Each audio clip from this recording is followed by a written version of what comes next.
Greetings, one and all, to the most cursed, most cringiest corner of the internet.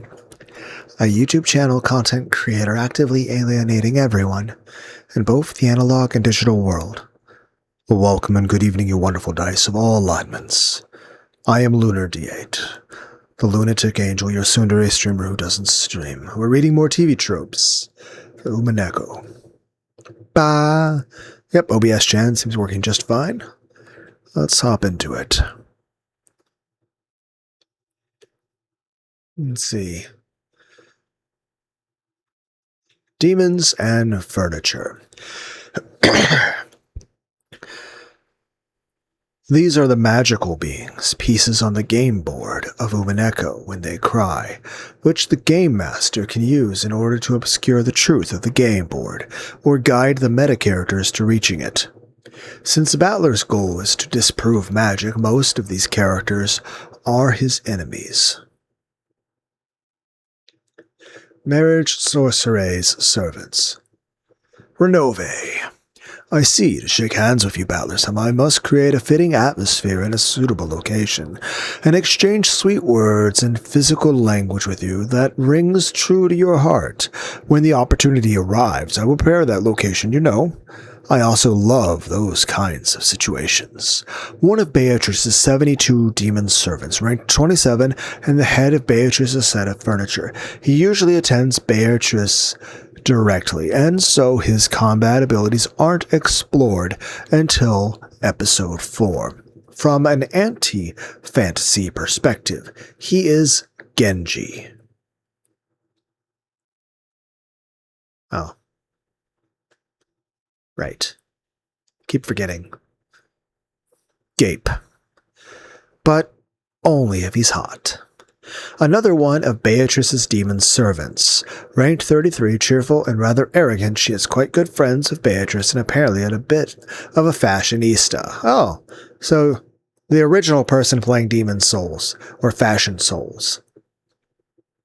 Sakataro, Uryu! From now on, I'll always be with you, together for eternity. So don't let go of me, okay? A stuffed toy. Lion that Maria received as a present from Rosa for her birthday. She eventually puts a soul into it, and he takes the form of a young boy with lion ears and wearing a shirt that is way too big for him.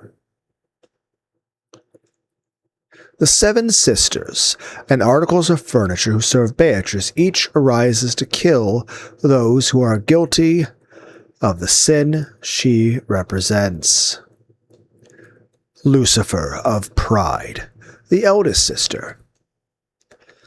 Leviathan, the second eldest, of Envy. Satan of Wrath, the third sister. Belphegor, of Sloth, the fourth sister. Mammon of Greed, the fifth sister. Beelzebub of Gluttony, the sixth sister. Asmodeus of Lust, the youngest sister. In general, the servants of Beatrice and Ava Beatrice who look like bunny girls. It's heavily implied that they were originally Maria's furniture. They wear flags resembling Iceland's and apparently serve a Lord Pendragon. More powerful Cheister sisters were manufactured for episode 6, though they have never been shown. Double O. The Cheister Squadron leader, she specializes in reconnaissance and advance guard. Cheister 45, she specializes in scouting, deciding orders, and providing support for her sisters. Cheister 410, she's the squadron's primary sniper. She specializes in firing control. Cheister 556, she's specialized in providing squad fire support to protect her allies.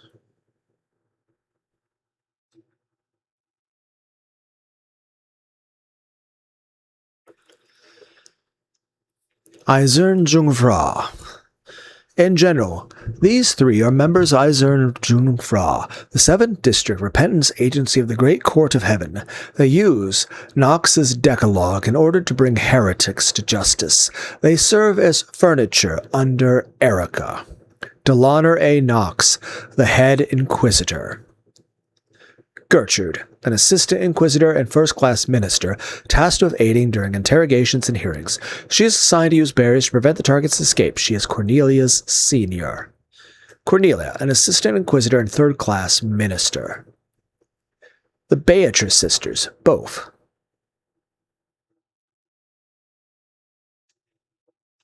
Chick Beatrice. A different incarnation of Beatrice created by Battler in episode 6. Unlike the original Beatrice, this Beatrice is sweet and innocent, something that displeases her father, Battler. Beato the Elder, another incarnation of Beatrice seen in episode 6, representing the idea of the prankster ghost of the mansion. Unlike Chick Beatrice, this Beato personality is almost exactly like the one of the original Beatrice minus the love for Battler. Other demons and magical beings. Zapar and Fafar. People live for the sake of love. Yes, the world is love itself. Oh, how great is the power of love. Love is everything. I still don't know what kind of voice I'm trying to give them.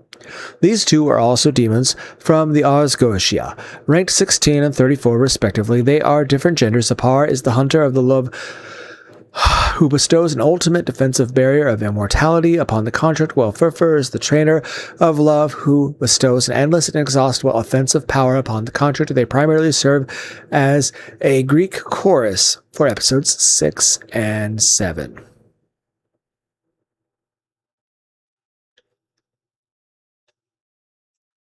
Claire, I don't know how to say that, Bernard. Oh, I am one, yet many. An incarnation of Beatrice, introduced in the 7th game. She serves under Bernkenstill with the sole purpose of reading the story of the person called Yasu. Sayo, Yasuda. Goat butlers! I love the goats! The goat butlers are a bit like Beatrice's lowest ranked furniture. They are brutish and almost animal-like, but there have been some exceptions. An inexhaustible supply of them may be summoned at any time. Floros. I did not meet this person. I am just staring at her tits, though. I am rank 64 of the 72 noble demons. Floros the Blazing. I eat it all, burn it all, smash it all. One of Beatrice's 72 demon servants, rank 64. She debuted in Last Note of the Golden Witch, specifically in our Confession side story. She can transform into a giant leopard. Okay.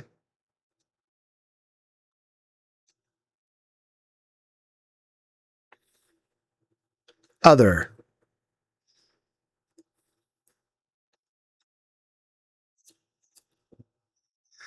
Asumu Ushiromiya, Rudolph's first wife and Battler's mother. She died 6 years before the main story takes place. After her death, Rudolph remarried Kairi, upsetting Battler, causing him to leave with Asumu's family until nearly the beginning of the story. Battler Ushiromiya, son of Asumu Ushiromiya. Battler Ushiromiya's mother is Asumu Ushiromiya. It was by Asumu Ushiromiya that Battler Ushiromiya was born. The stillborn first child of Rudolph Ushiromiya by his first wife Asumu. Real episode also be named Battler, and that it was even possible for the above quotes to be spoken and read. The man from 19 years ago. I don't want money. My wounds couldn't be healed with any amount of money, but there is a medicine, and that is my hatred, my resentment towards you. First appears in the 5th arc in the form of harassing phone calls to Natsui, who had previously been his mother until an unfortunate accident caused the servant carrying him when he was a baby to fall off a cliff. He apparently comes back looking for revenge against her by framing her for the murders in episode 5. Lieutenant Yamamoto, the commander of the Rockajima Garrison, Kenzo's superior in the Japanese military. In 1944. Mrs. Ushiromiya, Kenzo's late wife from his arranged marriage, and the mother of the Ushiromiya siblings. She is a very cryptic character who borders on being entirely absent from the story, as not many details are given about her other than she was the daughter of a powerful aristocratic family who had some sort of alliance with the Ushiromiyas.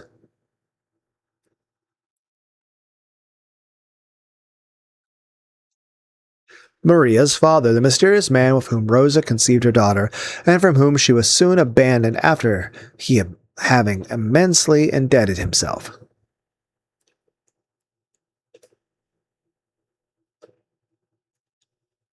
Spoiler characters. In case you hadn't already guessed, walking spoiler applies to all of the entries on this page, so all spoilers will be unmarked. You've been warned. In general, walking spoiler, all these characters are this in context to the main story and mystery. Beatrice Castiglione and Beatrice's Ushiromiya spoil Kinzo's backstory. The origin. Alright, Beatrice Castiglione is the first Beatrice from the submarine, and this Beatrice Ushiromiya is, well, the one from Kuadorian. And then, of course, all of the Beatrices later basically are Sayo. Spoils Kinzo's backstory. The origin of the Golden Mystery and a good chunk at the beginning of the big screwed-up family that is the Ushiromiyas. Sayo, Yasu, Yasuda, spoils the true identity of the Golden Witch and the true protagonist of Umineko. The Fukuin House servants spoils the identity of the Stakes of Purgatory and their connections to Sayo. They also confirm without a doubt that Beatrice's servants are based on real people. Toya Hashijo in this page spoils the fact Battler Ushiromiya survives Rakanjima. Beatrice Castiglione. Thank you for not calling me the daughter of the Castiglione. The daughter of an Italian official during World War II, she took part in a secret mission for the Salo Republic, the parallel government created by the remnants of the fascist regime after Italy's surrender in 1943. The submarine she was traveling on hit a mine near Japan and was forced to accost to a tiny, forgotten island where the Japanese had a small military base, most of its crew, including her own father, dying during travel. She met Kinzo there as they worked as translators between the Japanese military and the Italian crew, and they fell in love. After a massacre over the 10 tons of gold in the submarine transported, Kinzo and Beatrice fled and started a secret romance, soon giving birth to a daughter. Alas, Beatrice died in the process.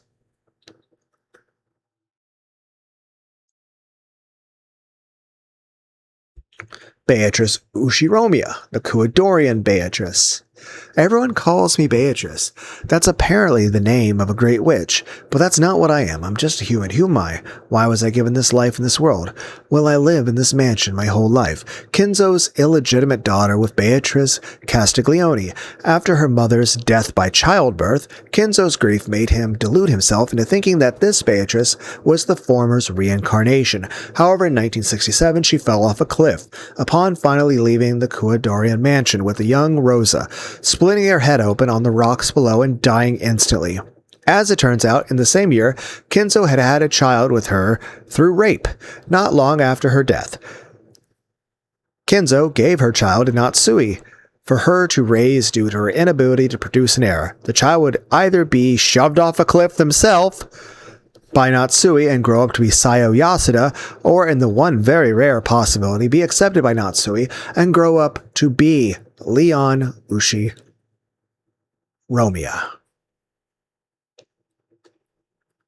Sayo Yasu Yasuda. Sayo in episode 8. Wearing her mother's dress. It's obvious that a witch can do things like that. Becoming a witch, it'll bring forth all the things I wish. People, hearts, everything, and now there's nothing I can't do because I am already a witch. Sayo, also known as Yasu, Sayo Yasuda, is the true identity of the witch Beatrice, as well as Shannon and Canon at the same time. Everyone wave to Tyler Durden. Sayo was the one who instigated a mass murder-suicide on Rakanjima from October 4th to October 6th in many of the arcs. Sayo's birth name is Leon Ushiromiya, the illegitimate child of Kinzo and his daughter, Beatrice Ushiromiya, as well as the baby Natsui was given by Kinzo 19 years ago to raise, due to her inability to give birth at the time. One day, Natsui gave the baby to a servant, but pushed the servant off a cliff out of anger and resentment over raising a child that wasn't her own.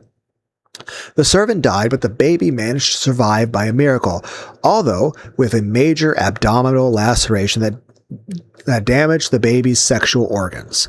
Genji, Dr. Nanjo, and Kumasawa managed to hide the baby's survival. passing the baby off as an orphan from the Fukuen house.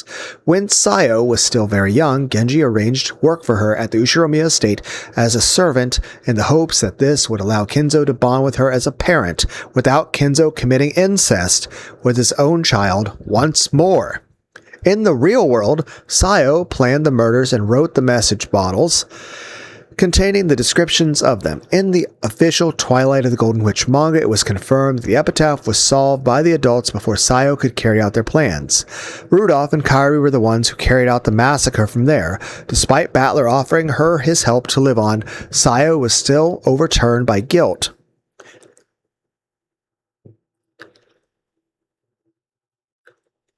and self-loathing and drowned herself at the sea.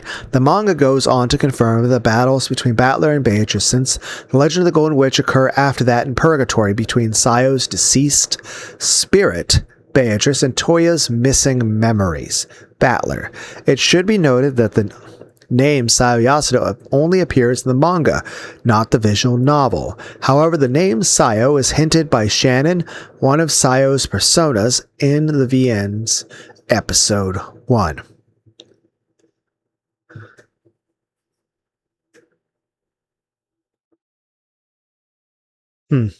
At some point, we probably should read all this, but there's so fucking much.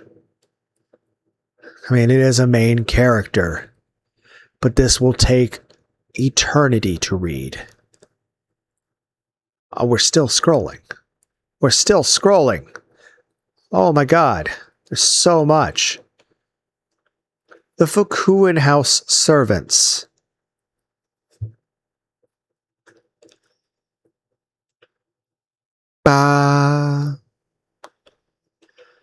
What? Yasu, you lost your keys again? Girls who grew up in the same orphanage as Sayo, and once worked as servants at the Ushiromiya estate with her, constantly mocking Sayo's clumsiness and forgetfulness, except the last one. Their names are Runan, Renan, Sanan, Banan, who were Sayo's first co-workers in the mansion, Barun Asun, who came after the first four left, and Manon, who appears when Sayo has already become Shannon. The stakes of Purgatory are based on these girls, with the stakes personalities being exaggerated versions of Sayo's fellow servants.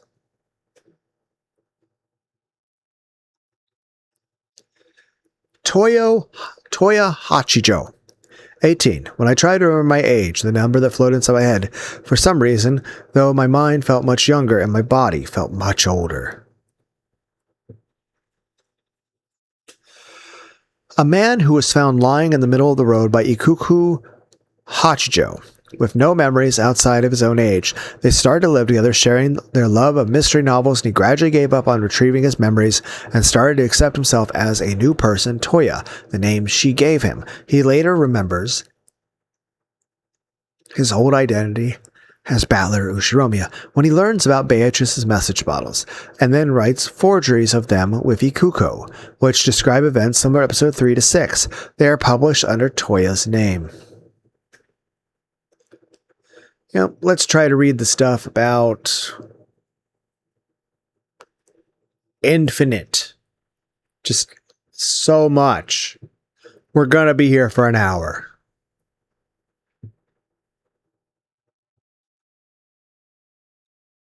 Oh my god.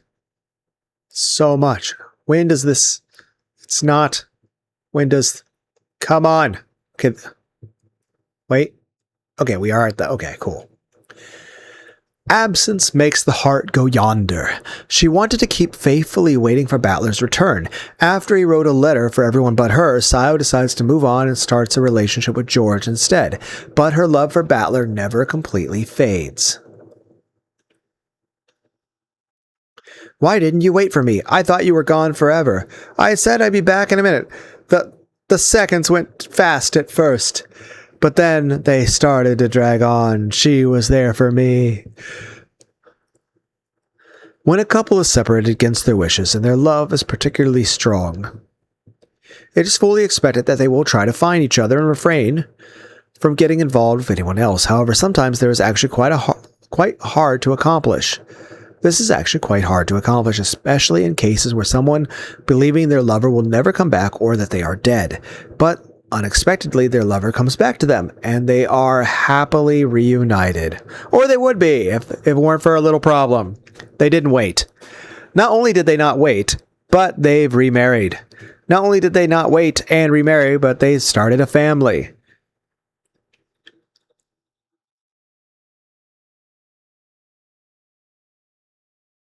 A-cup angst. Played for drama, Sayo started to figure out something was wrong with her body when he didn't show any signs of puberty in middle school. Given that both Shannon and Beatrice have large breasts, and the fact that Battler likes them big, it's clear Sayo has quite a complex about it, especially since she even uses fake boobs, so no one will find out that she never grew breasts.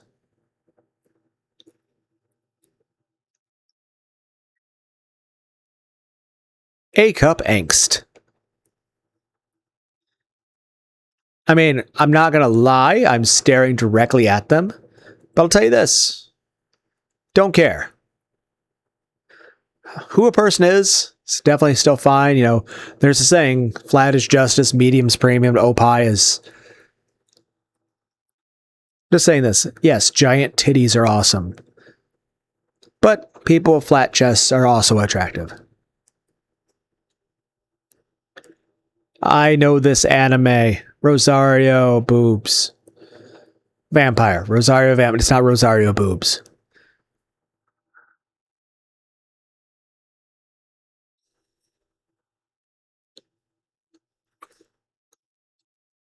Oh, nope. Played for drama. Oh, there's no picture here. It's used with the intention to be serious.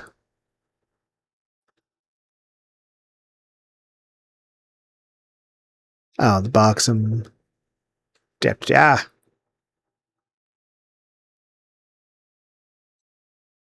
God damn it. Well, I need bleach.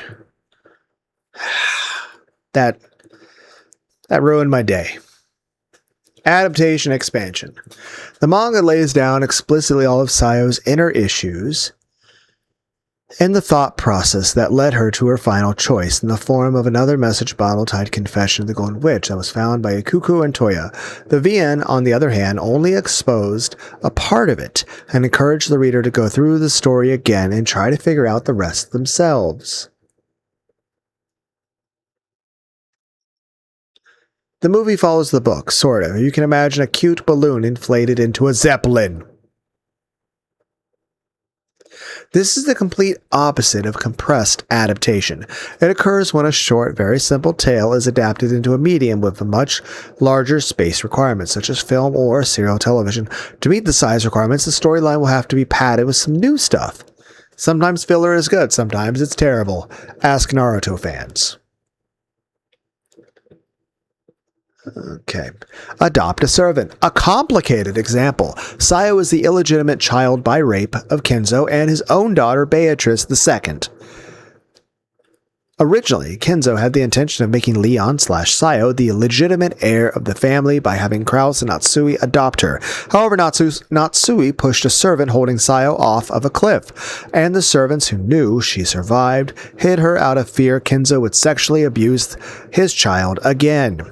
They instead passed her off as another orphan of the Fukuen house and arranged things so Sayo would work for the Ushiromiya main household from a very young age. This was all in hopes that Kenzo would be able to develop a normal parent-child bond with Sayo if he didn't know she was the descendant of his mistress Beatrice Castiglione, which could have led to yet another messed-up replacement goldfish scenario. I still feel like it's more likely that he was going to do something with the servant.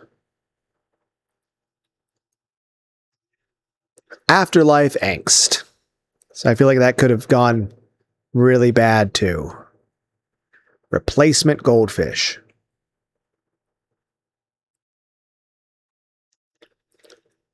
This does not end well.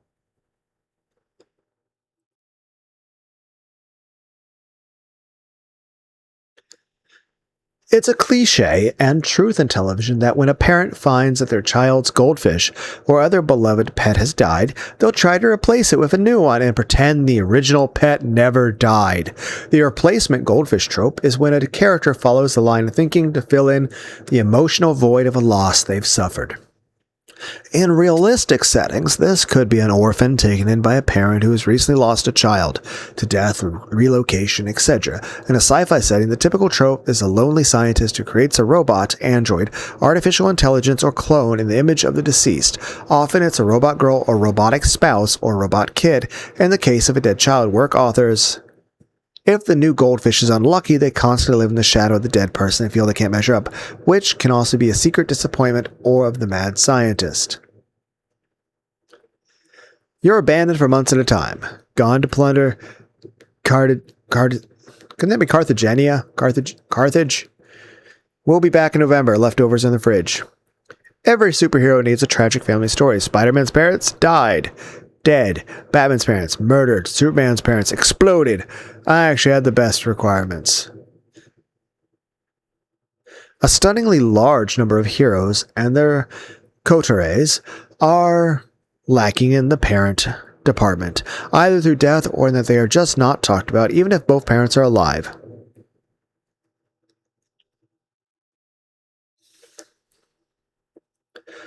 Afterlife angst. Oh wait, there were more links. Okay, did I even click on this? Wow, it's just like I was so distracted by replaced goldfish. So when this man offered to adopt me, I was beside myself. I was going to have a home, a family. I was a fool to have such hopes. Way to circumvent water-deep slavery laws, huh? You, red one, go fetch us more wine. Chop, chop. An orphan boy with sass and prep got dropped off on our mansion step. He washed his face in dirt and leaves, and now he works here as our Jeeves. It was once commonplace for families to adopt orphans and treat them as servants or workers rather than family. The past was fucking shitty. The children aren't necessarily treated poorly and in many cases are treated rather well and educated. However, they aren't considered family. An alternative version of this trope is an illegitimate child being reared as their parent's servant. This allows the child to stay near their parent without the scandal associated with people knowing that you have such a child. There is a lot of values dissonance associated with this trope to modern audiences. Adopting a kid and not treating them like a full member of the family is bad enough, but taking in a child so they can work for you is worse, to say nothing of illegal. However, this trope is still played straight in period pieces, and even more in modern based works if the adoptive parents are abusive. Values dissonance. Cocaine! Toothache drops. Instantaneous cure. The past is a foreign country. They do things differently there. Tropes are common denominators. Their viewers recognize them, laugh at them, or groan at them, but most of us can guess where they're coming from, specifically what cultural values are embodied in the trope. Unfortunately, some tropes just don't travel or age very well. They're fine on their home turf, where everyone understands them and knows what value systems they're based on. When that trope makes the trip to another country, however, it gets seasick on the way over, arriving at port looking distinctly disheveled and finding itself among strangers who have no idea what it's talking about. Since there are so many countries, 193 United Nations members and 2 observers to be exact, and that's just counting those that have the UN recognition and cultures in the world, it's not surprising that there are so many different outlooks on life. What's important, who's important, what constitutes justice, and what qualifies as cruelty changes depending on where you are. Even in countries that speak the same language, values can be different. The UK and the USA, for example, share a language and are regarded as culturally similar to one another, but handguns are commonplace in the USA, whereas in the UK they are rare as hen's teeth. The UK also has no death penalty, while the US does have a legal category called a capital crime for certain severe federal offenses and certain very serious crimes and circumstances of basic crimes such as murder in the state law codes of about 25 states. This leads to some fundamental differences in the way the legal system is perceived, even between two countries that are alike in many other ways. Sometimes the difference is even closer to home. Using the US as an example, a show where a criminal receives the death penalty as a good ending in a state that accepts such measures may not be so well received in a state that frowns on execution. Point being, it applies to any sizable occasion between states or provinces, districts, even city to city, especially with the multicultural nature of many places. Sometimes a trope only has to go down the street to become completely unrecognizable, and differing religions, political, socioeconomic backgrounds, and life experiences can mean that a person's view of a trope differs from the standard that said trope is derived from. Other tropes find it difficult to age gracefully. The world being the dynamic and evolving place that it is, sometimes some aspects of the media don't quite manage to keep pace with the time and become the grumpy old men of tropeland. Tropes like an ass-up are very prone to this. Ass-ups act as direct moral teachings, especially posed as what you should do, so exporting it or viewing it 20 years post-creation can often result in a sour taste left in the viewer's mouth. Contrast values resonance, see also unfortunate implications, and discredited trope. Okay, I'm trying not to spend the next 20 hours reading this. Okay.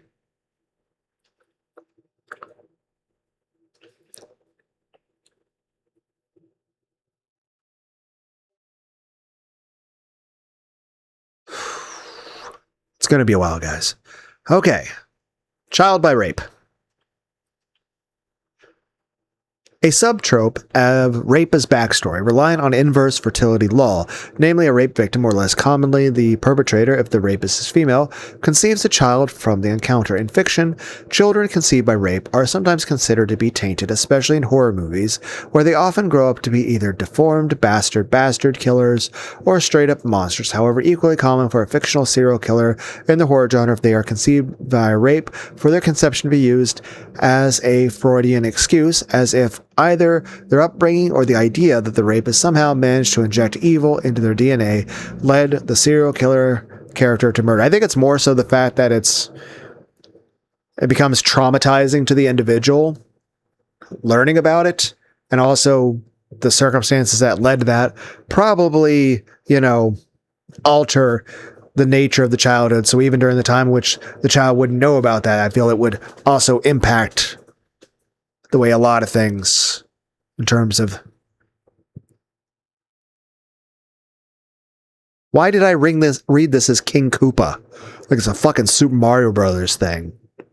Centuries ago, why am I imagining this in the Bowser voice? When women of our tribe were raped by white conquerors, many gave birth to their children. We did not reject them. They were accepted by the tribe. One was a direct ancestor of ours. His name was Sayakti. He became a great leader of our people. Here is the man who was given life without his mother's consent.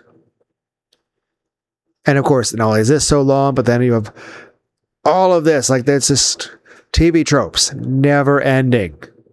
We could spend eternity doing this.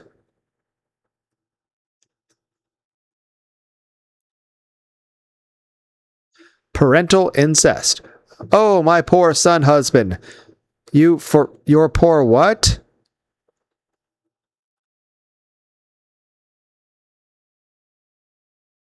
Women, listen to your mothers. Don't just succumb to the wishes of your brothers. Take a step back. Take a look at one another. You need to know the difference between a father and a lover. The White Stripes.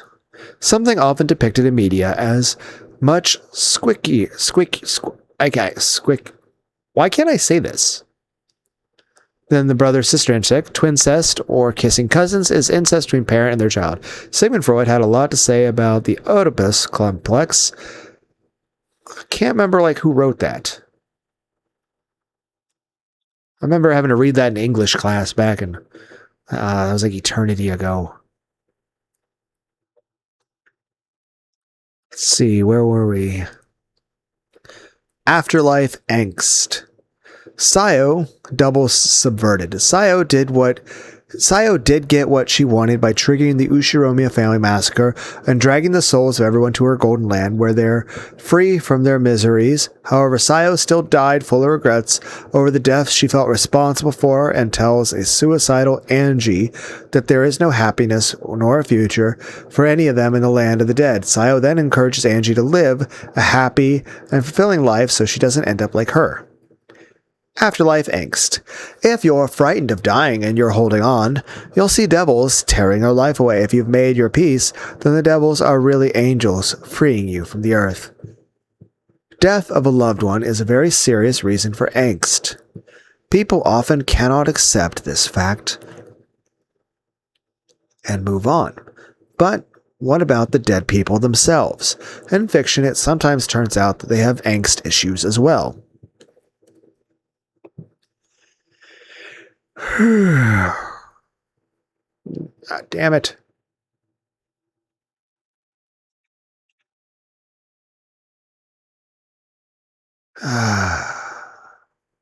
It's taking so fucking long to read this.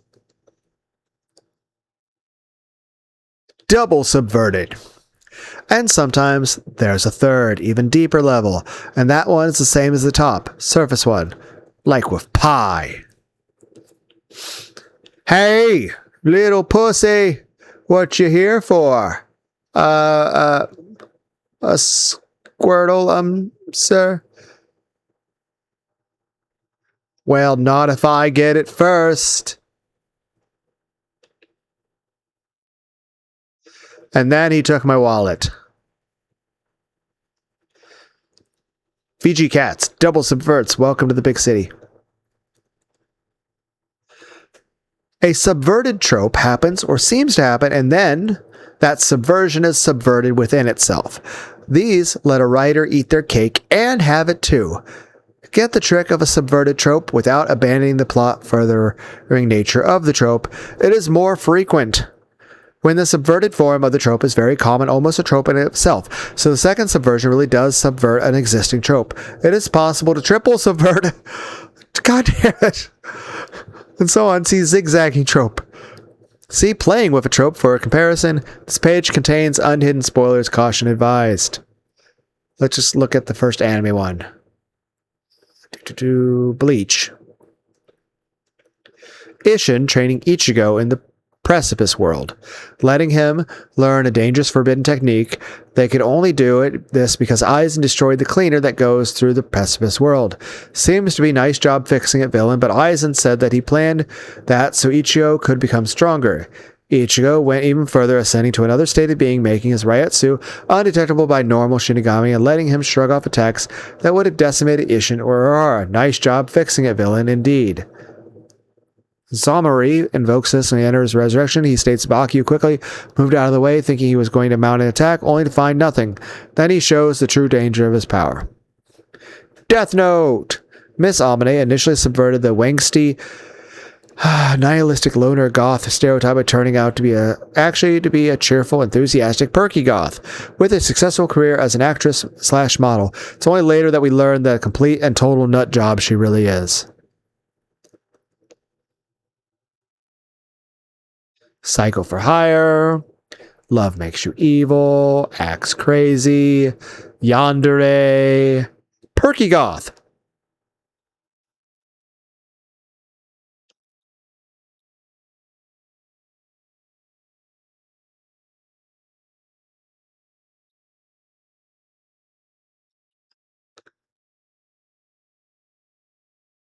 All right, go here.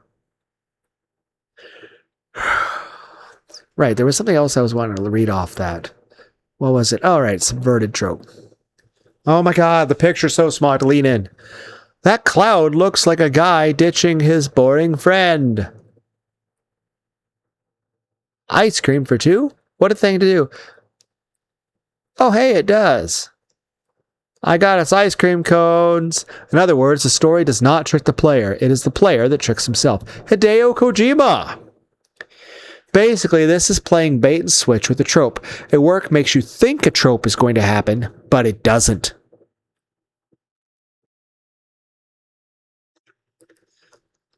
Almighty Janitor.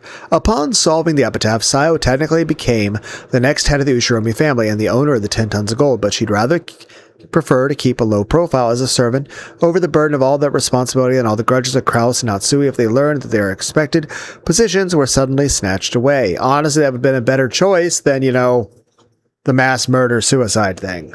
I feel like that would have been, I don't know, better for everybody. Almighty Janitor. You coming, Frank? Alas, Ward 7 still needs mopping. You'll need a ride. Take mine.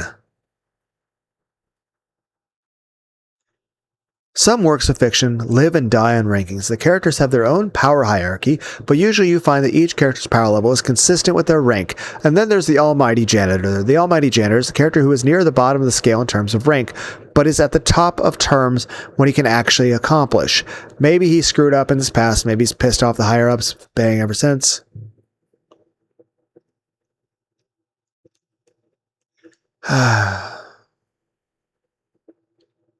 Ambiguously bi. Her main love interests are George as Shannon and Battler as Beatrice, but she does also love Jessica as Cannon. It's just that she separates her love into fragments.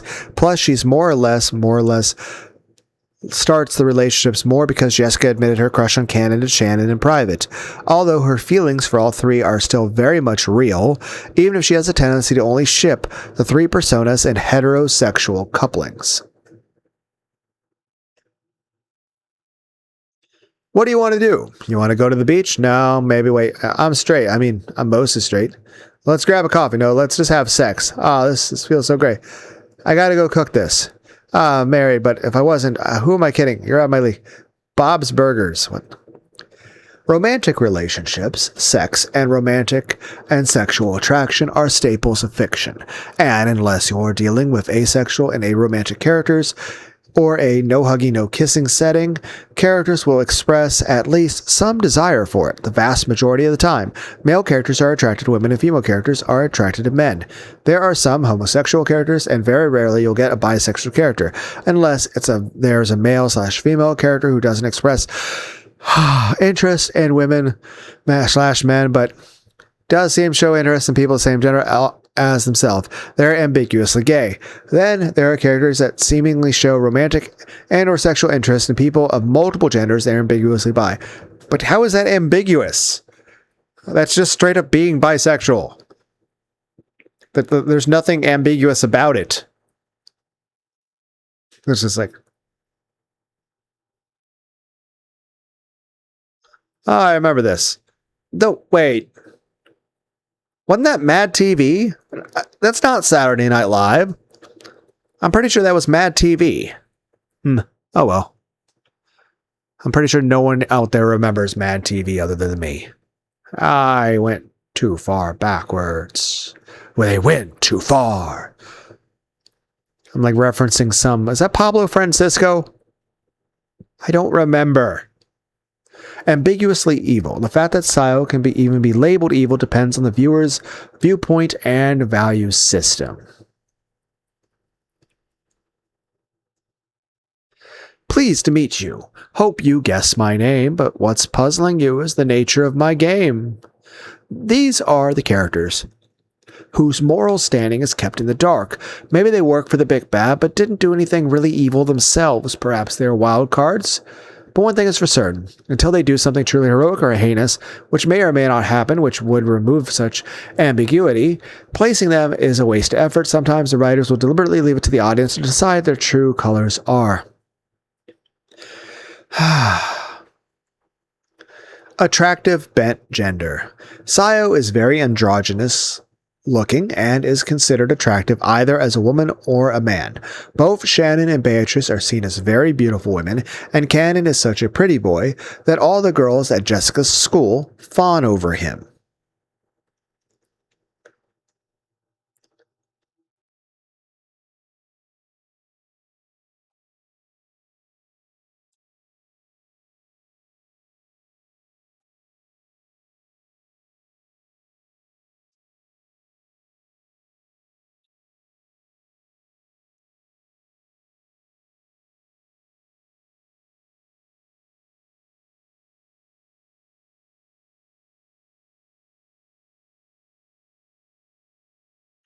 Bastard angst. After finding out the truth behind her birth, Sayo is horrified because not only is she an illegitimate child, she's a child by rape, born from parental incest. All this leads Sayo to believe she was never supposed to be born. Pretty sure we read that one. Pretty sure we also read that one too. Did we? I don't know. Yep. Pictures are memorable. Bastard angst. When did they allow bastards in Corton? Sad face. Illegitimacy or bastardy is the status of a child born outside of marriage. Fictional characters born out of wedlock are often portrayed as conflicted about their status for several reasons. Batman!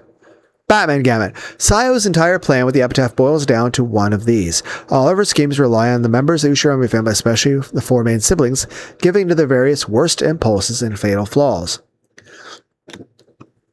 in ways that allows her to further her plans.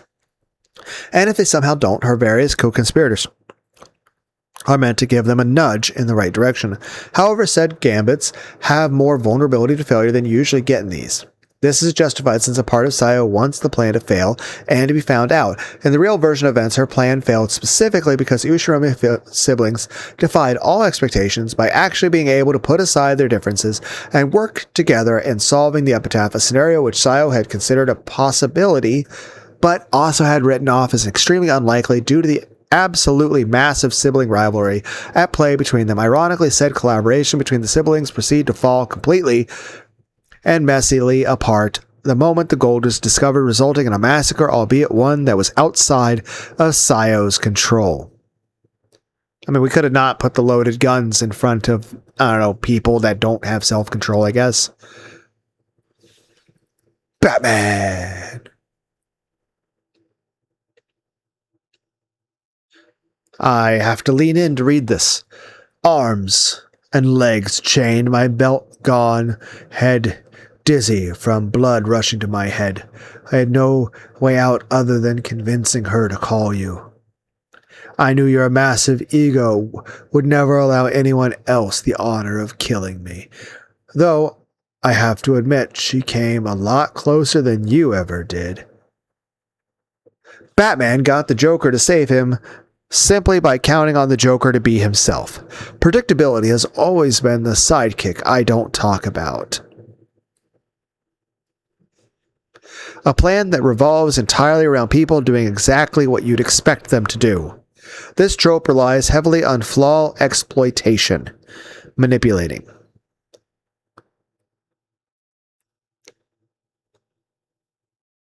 I would love to try on some clothes now. Ugh, that word again.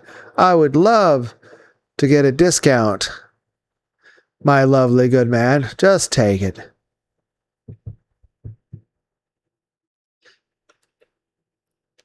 Heroes have moral standards. Villains exploit that. Villains have no concept of loyalties. Heroes abuse that. Sometimes villains have standards. This is taking a long time to read. Battle in the Center of the Mound. Episode 6, the duel between Shannon and Cannon with Beatrice sitting on the sidelines, is actually a representation of the state of affairs within Sayo's head for a good year or two prior to 1986. By extension, most of the other arguments and fantasy battles between Shannon, Cannon, and Beatrice throughout the story represent this too. Becoming the mask, Sayo planned to become Shannon, the quiet and demure wife that George expects, by killing Cannon and Beatrice before she marries George. That shows just how desperately she craves to be loved. Of course.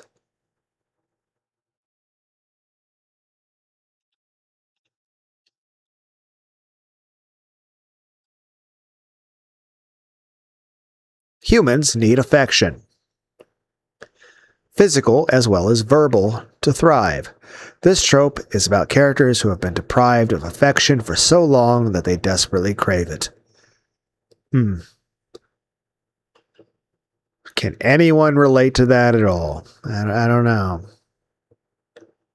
Of course, Battler's return ended up blowing her plans out of the water by awakening Beatrice, Sayo's desire to commit suicide and take everyone down with her once again. Beware the quiet ones. As a child, Barun thought Yasu was too timid to be responsible for how diabolical Beatrice's pranks could get, such as making her master keys silently vanish from her keyring while her back was turned, only for it to reappear in Barun's locker without Yasu having ever left Barun's side during the search. And then it kept happening again and again until Barun prayed for forgiveness from the witch. Bookworm. Sayo loved to read the mystery novels given to her by Kumasawa. This was what made her closer to Battler, and is implied that Sayo got her ideas of closure murders from the mystery novels. Break his heart to save him. Tries this extra hard on Battler in Prime Rock and Jima. While he tells her to escape with him, she says she is a witch who must remain on the island. Battler says he's taking the souvenir instead. After she breaks character to share a first kiss, she resumes character to call herself a terrible, atrocious witch, trying to make herself as undesirable as possible moments before falling into the water. This still doesn't stop Battler from diving in after her. Break the cutie. The definition of Sayo's entire life. The, the hell she goes through changes her from an innocent child to a desperate, suicidal person.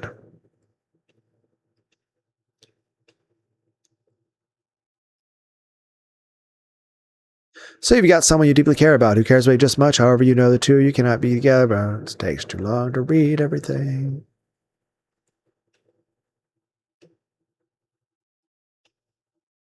Oh,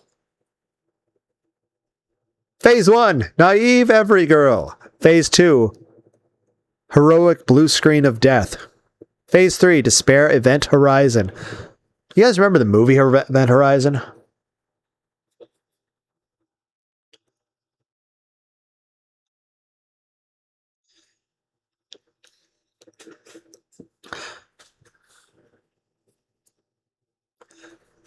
Be a sadist. No matter how sweet and innocent your leading characters, make awful things happen to them in order that the reader may see what they are made of. 8 rules for writing fiction. Who's this person? Kurt.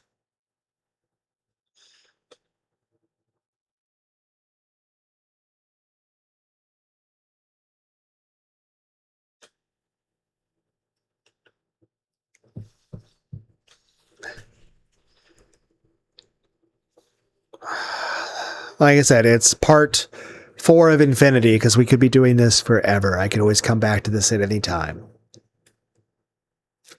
I'm going to go to at least to part 5 for now, and then we'll do more in the future if anybody wants. Broken Bird. When you know Rika from Higurashi has been through horrific events, Sayo is much worse, as she's used to be an innocent child who only wanted to fall in love and have a real family, but bullying, heartbreak, traumatic revelations, and conflicting romantic feelings broke her to the point of losing all hope for a happy life and deciding to plan a massive murder-suicide. Broken Tears.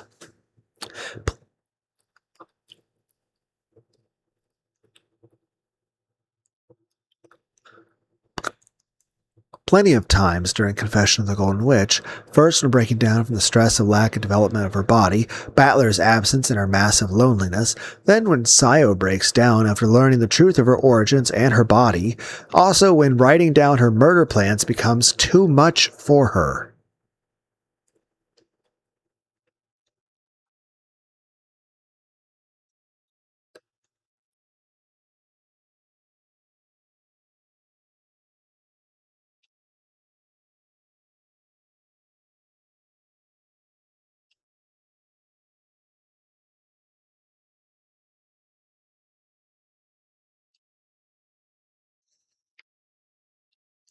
Bully magnet. Sayo suffered bullying and mocking from the other servants during her first years of work. Aside from man and the only servant who treated Sayo with any kindness to Kumasawa and the imaginary friend, Shannon.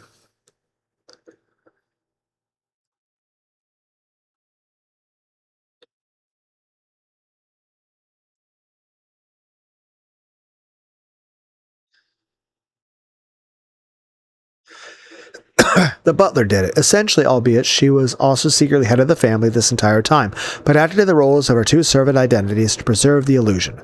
But not too foreign. Mostly Japanese, but has some Italian blood in her from her grandmother Beatrice Castiglione, calling parents by their names. Sayo only called Kenzo father once, at Kenzo's last request to be here before his death. After she learned of the horrors he committed, she only calls him by his name, as being his child brought her nothing but misery, cast as a mask. Sayo has a different voice for each of her identities. There's Sayaka Ohara, as both Beatrice and Claire, and as Sayo herself in episode 7. Rai Kugamiya as Shannon, Yu Kobayashi as Kanon, Daisuke Ono as the man from 19 years ago, although it's implied to be Battler reading her script, and Ayako Kawasumi as Leon, child by rape. Sayo is the result of Kenzo convincing himself that the illegitimate daughter Beatrice Ushiromiya was a reincarnation of his lover and ultimately raping her. Sayo didn't take it well when she found out. Childhood marriage promise. With Battler in 1980, his complete forgetting to come back for Shannon, yet appearing 6 years later like nothing ever happened when Sayo was facing this horrible struggle, was the final straw that made her want to end everything. I addressed my opinions on the story when it came to that like 100 parts ago. Commonality, connection. Sayo and Battler's shared love for mystery novels played a big part in their bond. Sayo also became close to Maria because both of them had a fixation of magic and the occult as a way to cope with their unpleasant realities.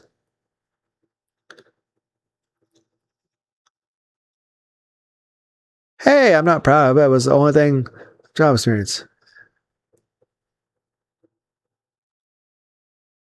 Two characters, strangely hostile to each other, accidentally discover a common thing. Cope by pretending. A particularly sad case. Taken to its logical extreme, Sayo never had any real friends, so she created imaginary friends to try and feel less lonely. Not only that, due to her dreadfully low self-esteem, Sayo doesn't believe anyone can accept her for who she really is. Instead, she assumes idealized personas she created for others to see while hiding her true self. Tragically, it was Sayo never learning how to deal with her problems in any way other than putting up an act, which ultimately led to her planning a massive murder-suicide.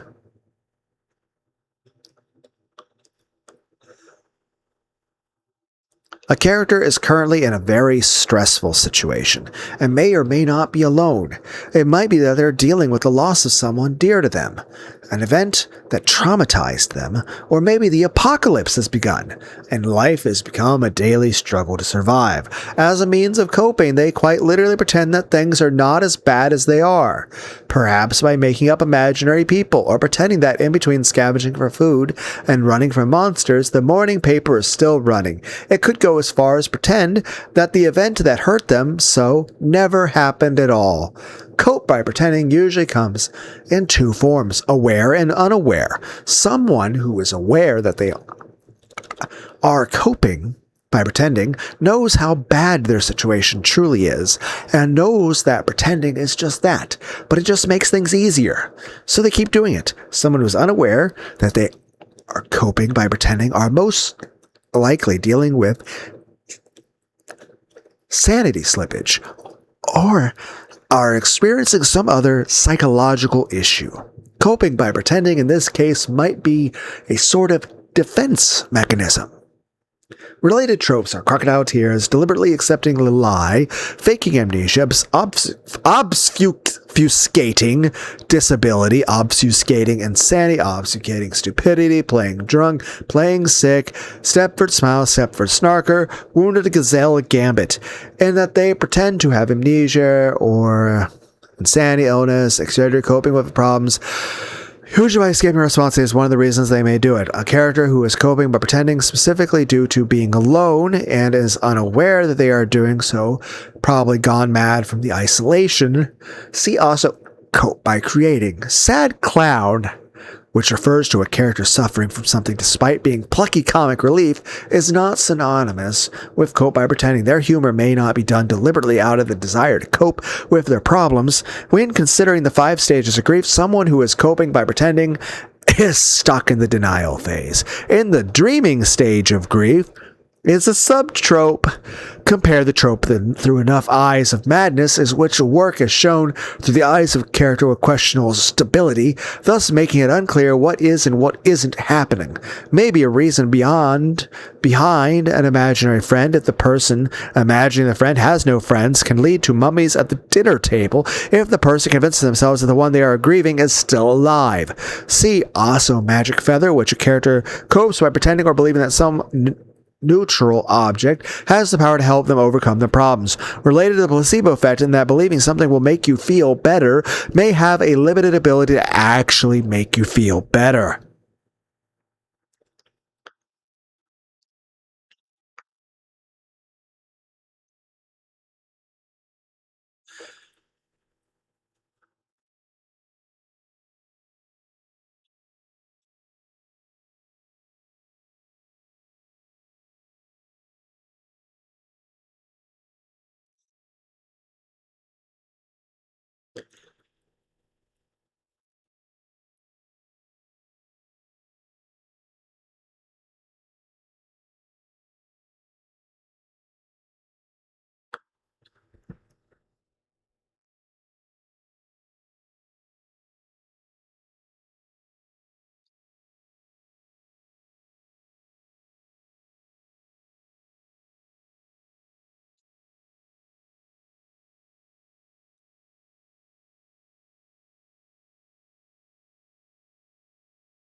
See, madness as you know it is like gravity.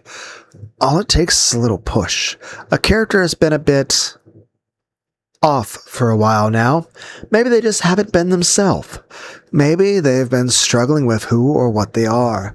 Maybe they've gone as far as painting a room full of crazy while reciting a madness mantra, or maybe they've gone through a madness makeover, but it's apparent that from their actions that their rational mind is losing its grip and that they are sliding inch by inch towards insanity. The end result of this varies, depending on the tone of the series and who the character is. If the series is dark and edgy, they may go on a murderous rampage. On the other hand, if it's light and soft, it may just be played for laughs. Becoming the source for the hilarious dialogue and wacky plans, a villain is likely to have a villainous breakdown, resulting in karmic death, while a hero will have a heroic blue screen of death and then get better.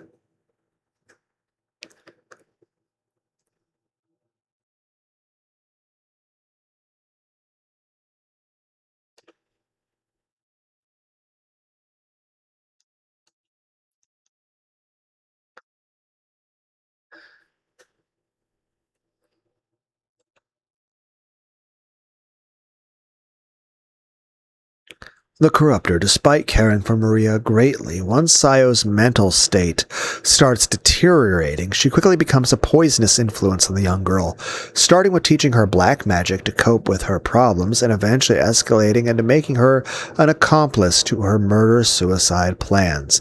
Cosmic plaything. Ever since Sayo was born, the universe seems to be conspiring to ruin any chance of happiness she may get. It gets quite literal when she becomes the witch's plaything, considering their love of tragic endings. Crippling I can't talk. Crippling castration. My one weakness, alliteration. Sayo's sexual organs were mutilated as a result of a cliff fall when she was a baby. As a result, she has an absolutely massive inferiority complex centered around her body, which she views as fundamentally broken due to this injury, believing that her condition renders her less than human, and thus unworthy of love. Death faked for you. After Natsui pushed her off a cliff, Genji, Dr. Nanjo, and Kumasawa managed to hide Sayo's survival and fake her death. Death Seeker. The reason Sayo plans the murders is not only to kill everyone but herself as well, since she genuinely believes that everyone would be better off if she never existed. Despair Event Horizon. Sayo passing this is what kicks off the plot. The reveal of her origins and mutilated body had already broken Sayo, but Battler's untimely return just at the time Sayo was facing her most horrible struggle was what made her lose all hope for a better life and plan the murders. The one hope she had left was for Battler to stop her.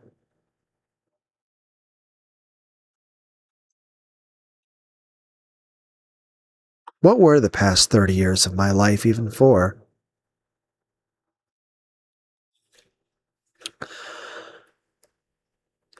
The line that, once crossed, destroys any last remaining sense of hope. It could be for a cause, a person, a situation, or simple survival. A character has given up on it, and there is no going back. It can lead soldiers to despair, or even suicide, if they don't simply lose the will to live. It can turn an ideal hero into an anti-hero or an outright villain, or even, in some cases, vice versa. It is a vital element of tragedy. Coming near this line is quite common in fiction.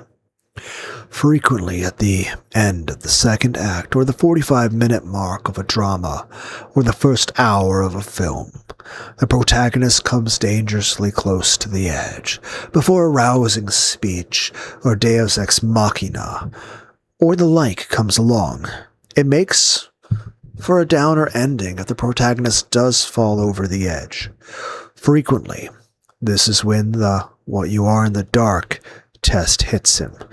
Alternatively, many stories have a hero fighting the good fight and meeting someone who'd been at it longer and lost all hope. While it's not impossible to pull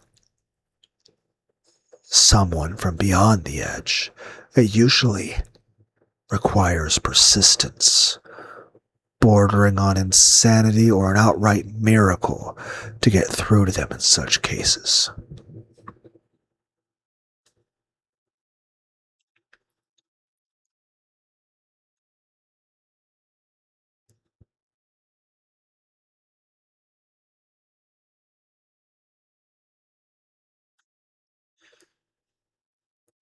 The hero is alone, except, perhaps, for the villain. No one whose opinion they care about, possibly no one at all, will ever need to know what they do next. And they know it. And there is a useful but corrupt act they could commit, reaping the benefit without anyone ever knowing. If they do not do it, the consequences can be severe, even deadly. If the villain is there, they are urging the hero to do it, which possibly involves cleaning up any possible witnesses. If the hero is alone, but we still need some exposition dialogue to understand what's going on, they may discuss it with their good angel, bad angel. Very likely, they are at their darkest hour, even on the verge of the despair event horizon. The stock phrase is usually something like "no one will ever know." It can taunt them. Futility of heroism. What happens next? Well, the audience finds out whether they really are the hero. Usually they are, because doing the right thing, in the face of great temptation, is a mark of great heroism, whereas doing the wrong thing is only bog standard baseline villainy. When the wrong path is taken, this is usually just lead to more impressively villainous acts. Occasionally, as a proof can't get away with nothing, the character loots a corpse, only to discover it can be identified. Good is a choice. What is better, to be born good, or to overcome your evil nature through great effort? Heroes in fiction often make being good look easy. There's a bad guy, fight him. A building's on fire, put it out. cat in a tree. Get them down. Heroic. Good people never even think about doing anything bad. But that doesn't always happen. Not in real life or in fiction. Morality is relative, after all. And not everyone is an all-loving hero who is always inclined to help. There are characters who are struggling to learn how to be good, spent their lives doing the wrong thing, have only recently learned that they were doing something wrong, etc. But they're all trying to be good, especially when it's hard. This trope applies to moments when characters visibly, audibly choose to do the right thing, even if they're tempted to do the opposite. This can apply to big things, like thinking or betraying your team but choosing not to, or little things, like deciding not to have a second piece of cake before everyone else has gotten some.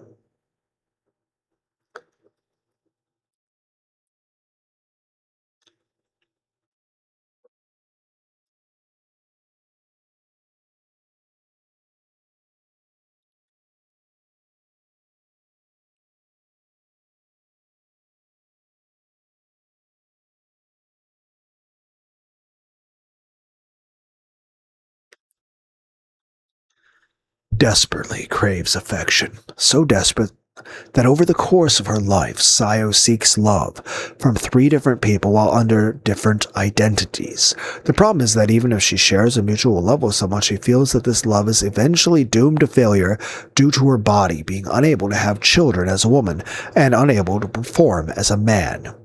Determinator.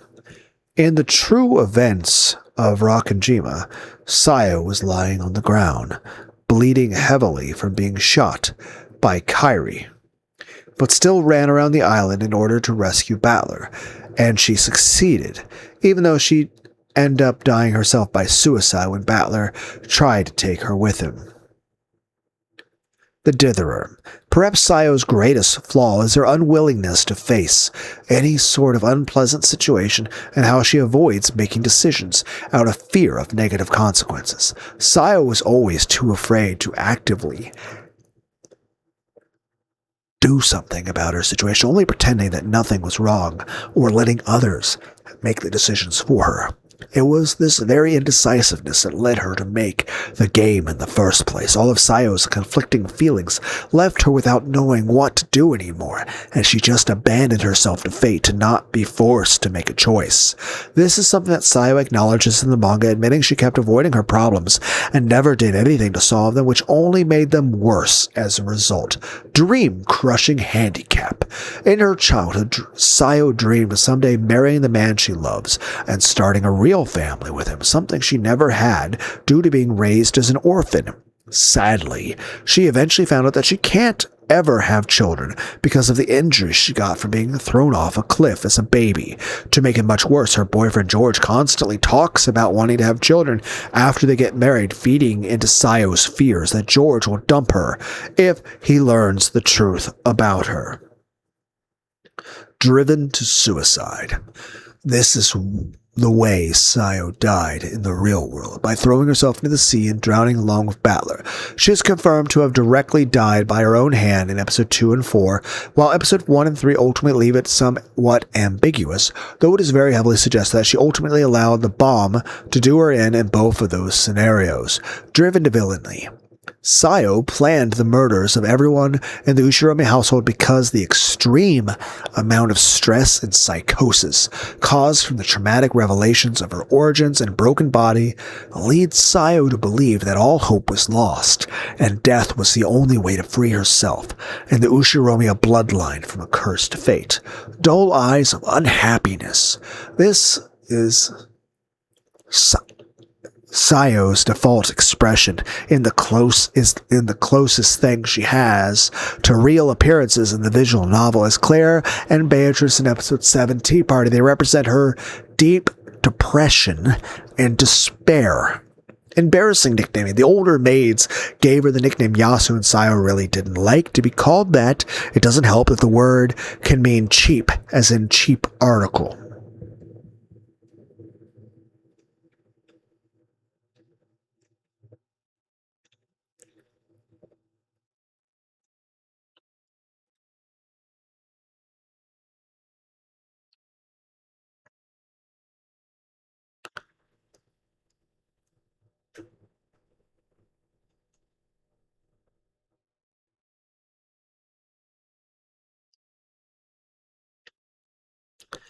Evil feels good.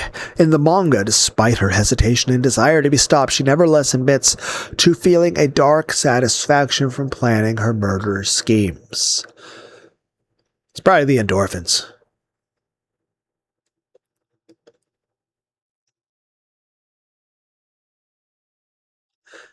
I acted in wrath, struck out against my fellow man. But it felt good, didn't it? Yeah. Again, endorphins, adrenaline, dopamine, serotonin, oxytocin.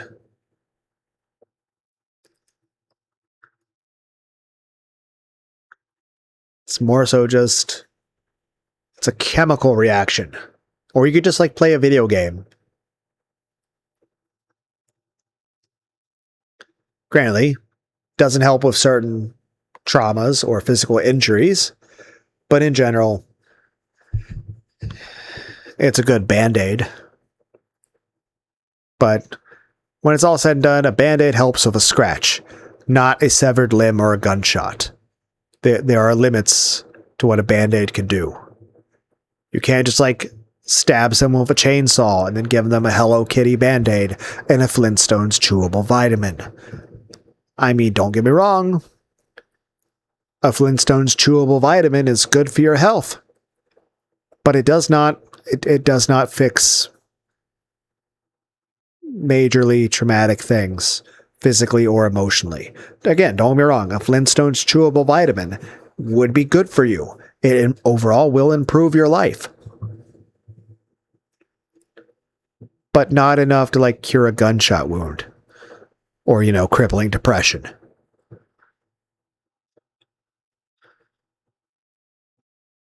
This is the worst fucking advertisement for fucking vitamins ever. Shit, man.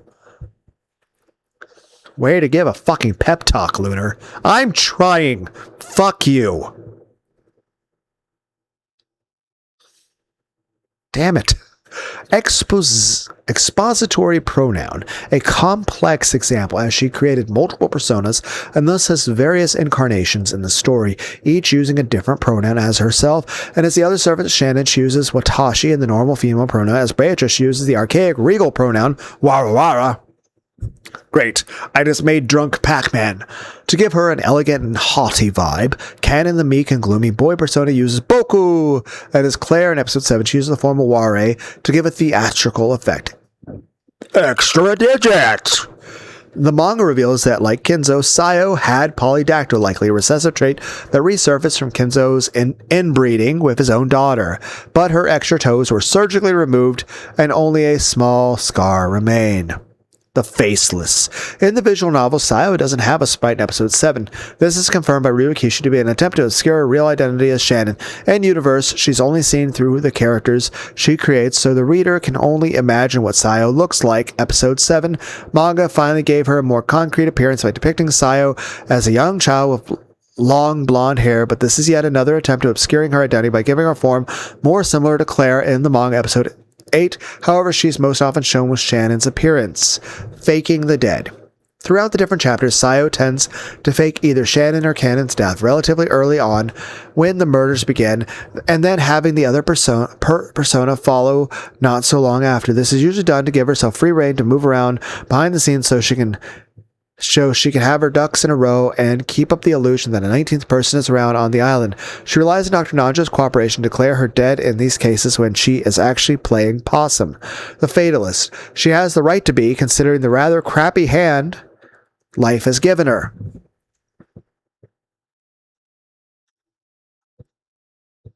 I've decided to be a fatalist. All events are preordained and unalterable. Whatever will be, will be. The way if anything bad happens, it's not my fault.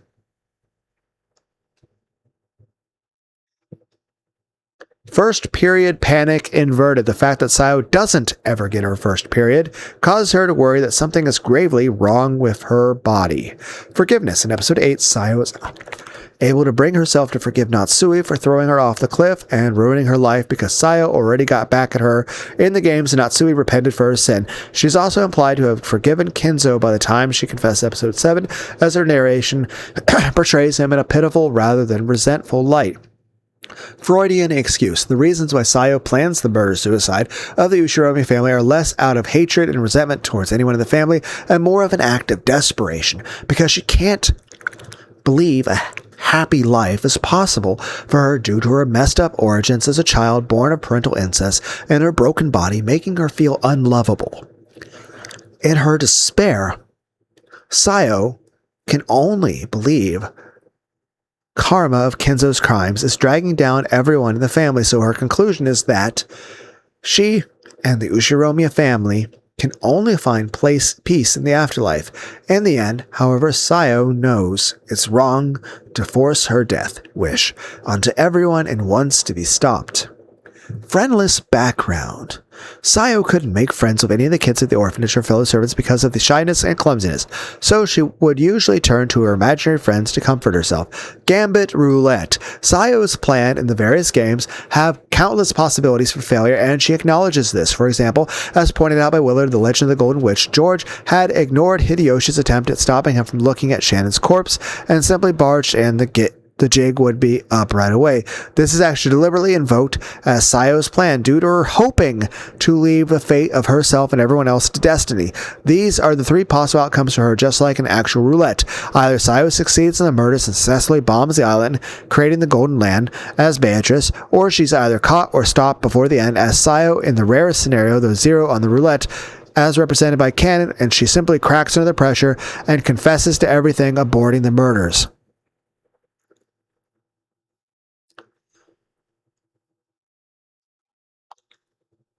I mean, that's the other thing you could have done. You could just went to Battler and hey, here's everything I was going to plan to do and why. And after Battler gets over being very flustered by everything happening, I think it would have worked out well.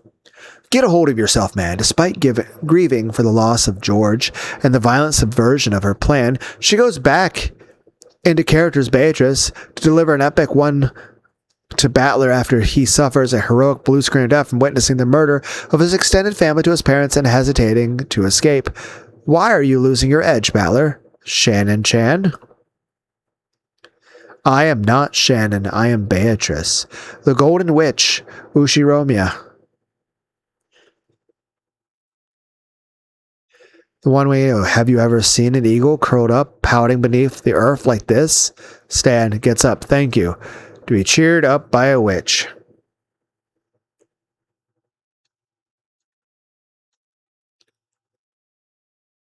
You're a Green Lantern!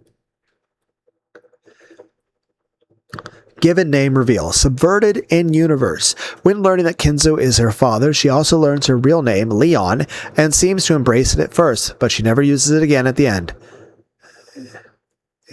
Probably because after learning everything about Kenzo, she was less than happy to use the name he gave her. Her other given name, Sayo, is only revealed in the manga, although in a sense it was already revealed right from episode 1, but before the manga made it clear, some assumed that it was only Shannon's name Sayo had made up. Go mad from the revelation. As a servant, Sayo wasn't exactly happy, but she was still mentally stable.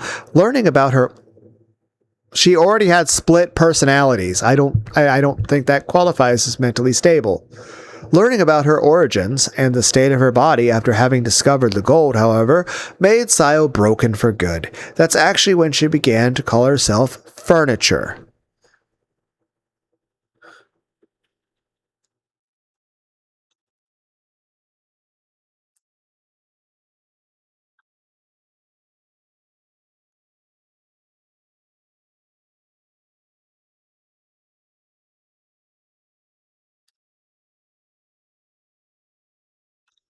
In many stories, there are some experiences that are so horribly mind-shattering that the usual result is stark raving madness.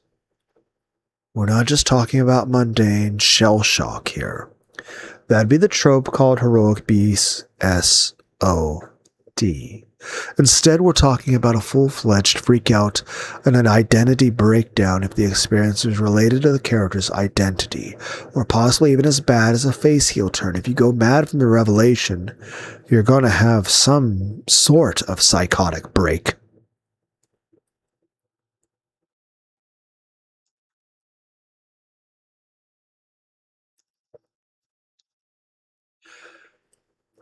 in works dealing with questions about identity.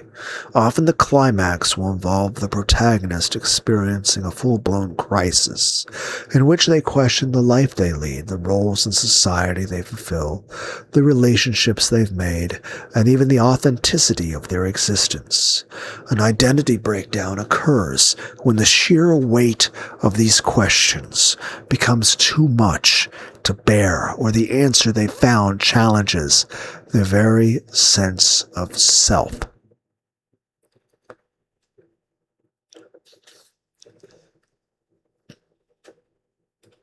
Graceful loser. Multiple references to a roulette when talking about her plans are born from the fact that Sayo not only expects her plan to be stopped, but even wants someone to do it. Greater Scopeville, and this is what Sayo ultimately was in the real massacre. Sayo is initially set up to be the true mastermind behind the murders of Rakanjima, and is indeed shown to have been motivated to kill everyone thanks to her suicidal self-loathing and trauma. At the end, it is revealed that Sayo did set her plan in motion, but the adults solved the epitaph before Sayo could actually kill anyone.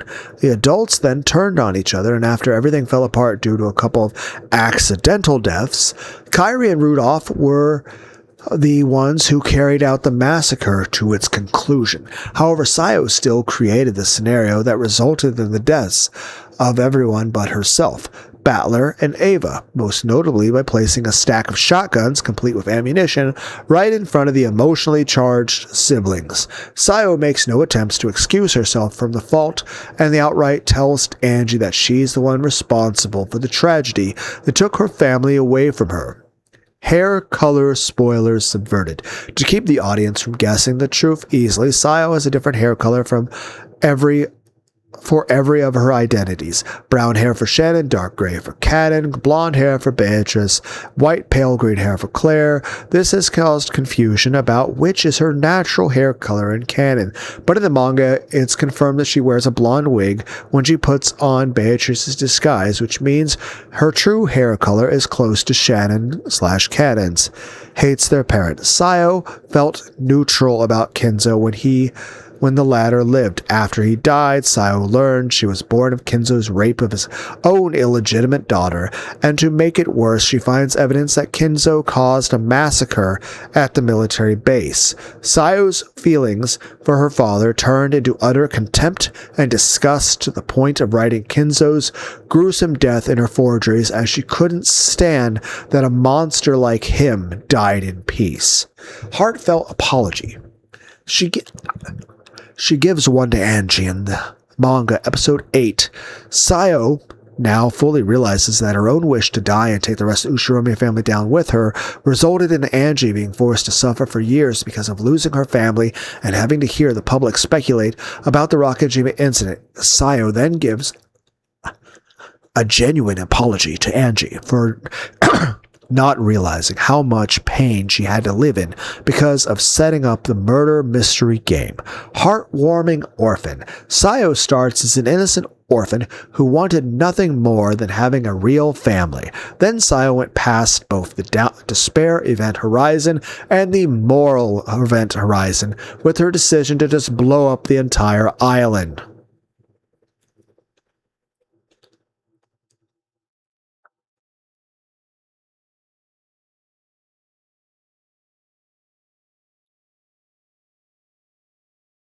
The moral event horizon is the deed that renders a villain irredeemable.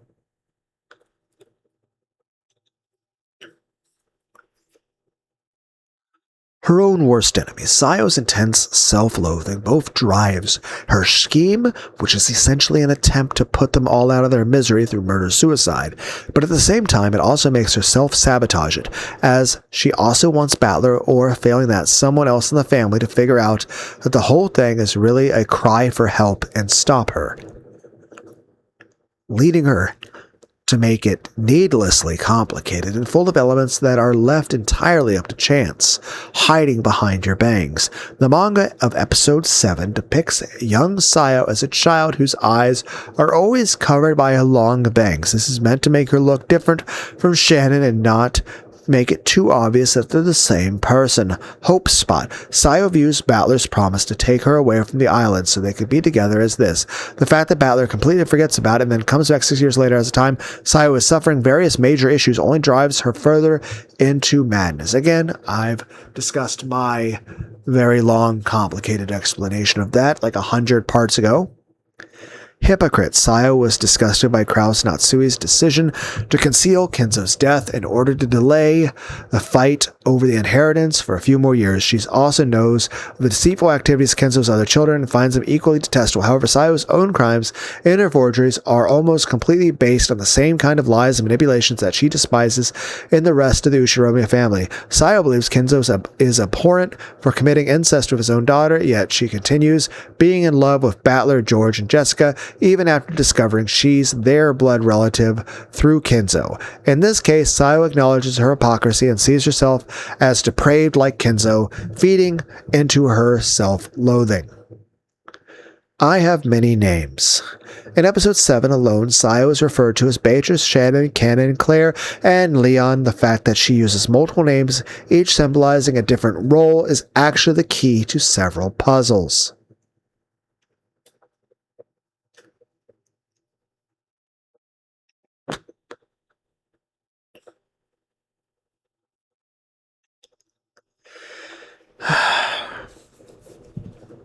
I just want to be loved.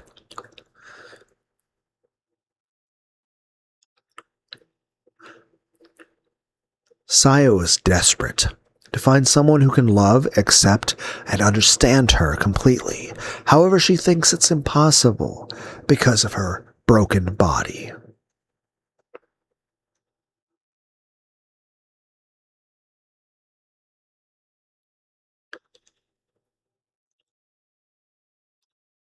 I just want to be special.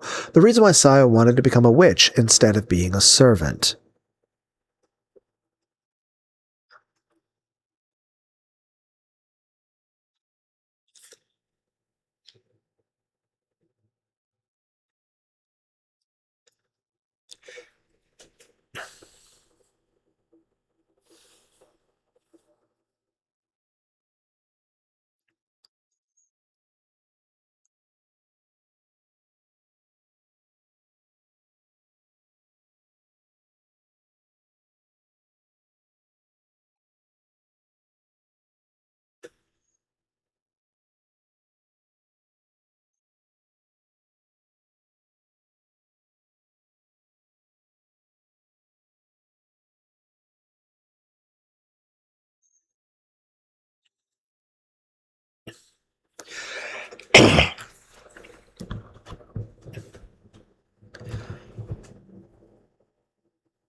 I will wait for you. Battler promised to whisk her away from Rakanjima, but then he distanced himself from the island and the Ushiromias as a whole for 6 years. Out of frustration that Rudolph was cheating on Asumu, Sayo bore with it for a few of those years, believing that enduring his absence was a trial from God to test her love. But when Battler sends letters to the family, which completely forgetting about her, she gives up on him and transfers her lingering feelings towards her witch persona, Beatrice. If I can't have you played with, Sayo admits that one of the reasons why she wouldn't have been satisfied with committing suicide by herself and chose a mass murder suicide of Battler and his entire family instead was because she couldn't stand the thought that Battler could eventually forget about her and move on with someone else. However, in the real world, Sayo ultimately did kill herself alone while letting Battler live. If I believe the world could be this fleeting, then I would probably have been satisfied dying alone. If I died, will he cry for me? I'm sure he would.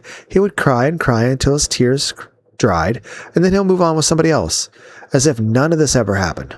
No, I didn't want anybody else to have him. Image song. Coin game.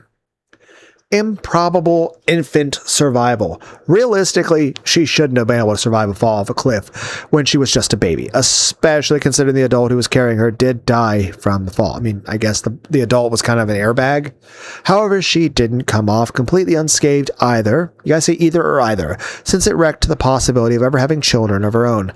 Inbred and evil. Downplayed. Sayo is the product of Kenzo raping his illegitimate daughter due to believing that she was the mother's reincarnation.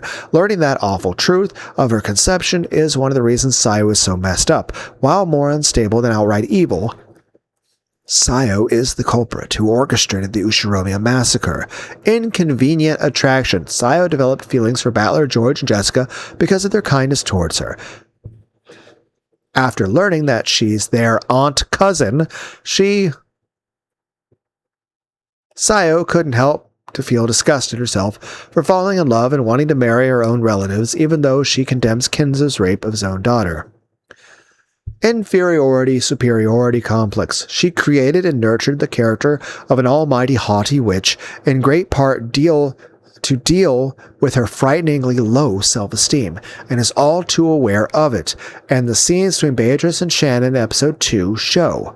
Insecure love interest. Sayo doesn't believe anyone can love her and accept her real self, so she uses a different identity for each of their love interests' love. This is a major issue for Sayo's love life, as she knows she is tricking her love interest, and she believes once they find out the truth about Sayo's body, they will leave her.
Ironic name. Sayo's given name can be pronounced as Shaddai, the goddess of fertility. Very ironic, given that she can't have children because the injury she got as a baby. It meant something to me. While his time together with Shannon and their promise wasn't a big deal for Battler, and he easily forgot about it after his life got complicated with family problems, the time spent together means something. The world of Sayo and Battler's broken promise, coupled with a sudden return, becomes the last straw that causes Sayo's final breakdown. Again, I did go into a full spiel about my own interpretation of that being something different, but again, author can write a story how they want, a fan can enjoy the story how they want. It's all my fault. Sayo tends to frequently blame herself for many things. One point worthy of note is that even though she desperately craves affection, what she cries out to Battler in anguish in episode 4 isn't, "Why doesn't anyone love me?" but "Why am I unable to love anyone?" showing just how much she hates herself and believes that it is her own fault that she cannot have a fulfilling relationship with someone. King Incognito. Though Sayo was raised as a servant, she is in fact the true head of the family and was always intended to be so, having been granted the headship by Kenzo before he died. However, none of the Ushiro relatives know about this, since Sayo's true identity is kept secret even after Kenzo granted the headship. Kissing cousins. Given that she is Shannon, Cannon, and Beatrice, Sayo is involved with as many as 3 of her cousins, who are also her niece/nephews. To be fair, Sayo had no idea she was related to Battler George until about 2 years prior to when the story begins, and after finding out the truth, Sayo begins to feel disgusted, finding herself attracted to her relatives, believing it makes her no different than Kenzo, who raped his own daughter. The klutz. As a child, Sayo, who was extremely clumsy at work, would often drop and break things and lost items. Sayo's low self-esteem, also having to work as a small child, probably didn't help. Last kiss. When Battler tried to take her away from Rakujima with him, Sayo kissed him for the first and last time before throwing herself into the sea. Let them die happy. The manga hints that her brief, intimate moment with Battler and Rakujima allowed her to be completely content for the first time in her life, allowing her to kill herself with no regrets while the magic was at its peak. I don't know how to say that. Sayo has several, being the heart, Beatrice, and true culprit.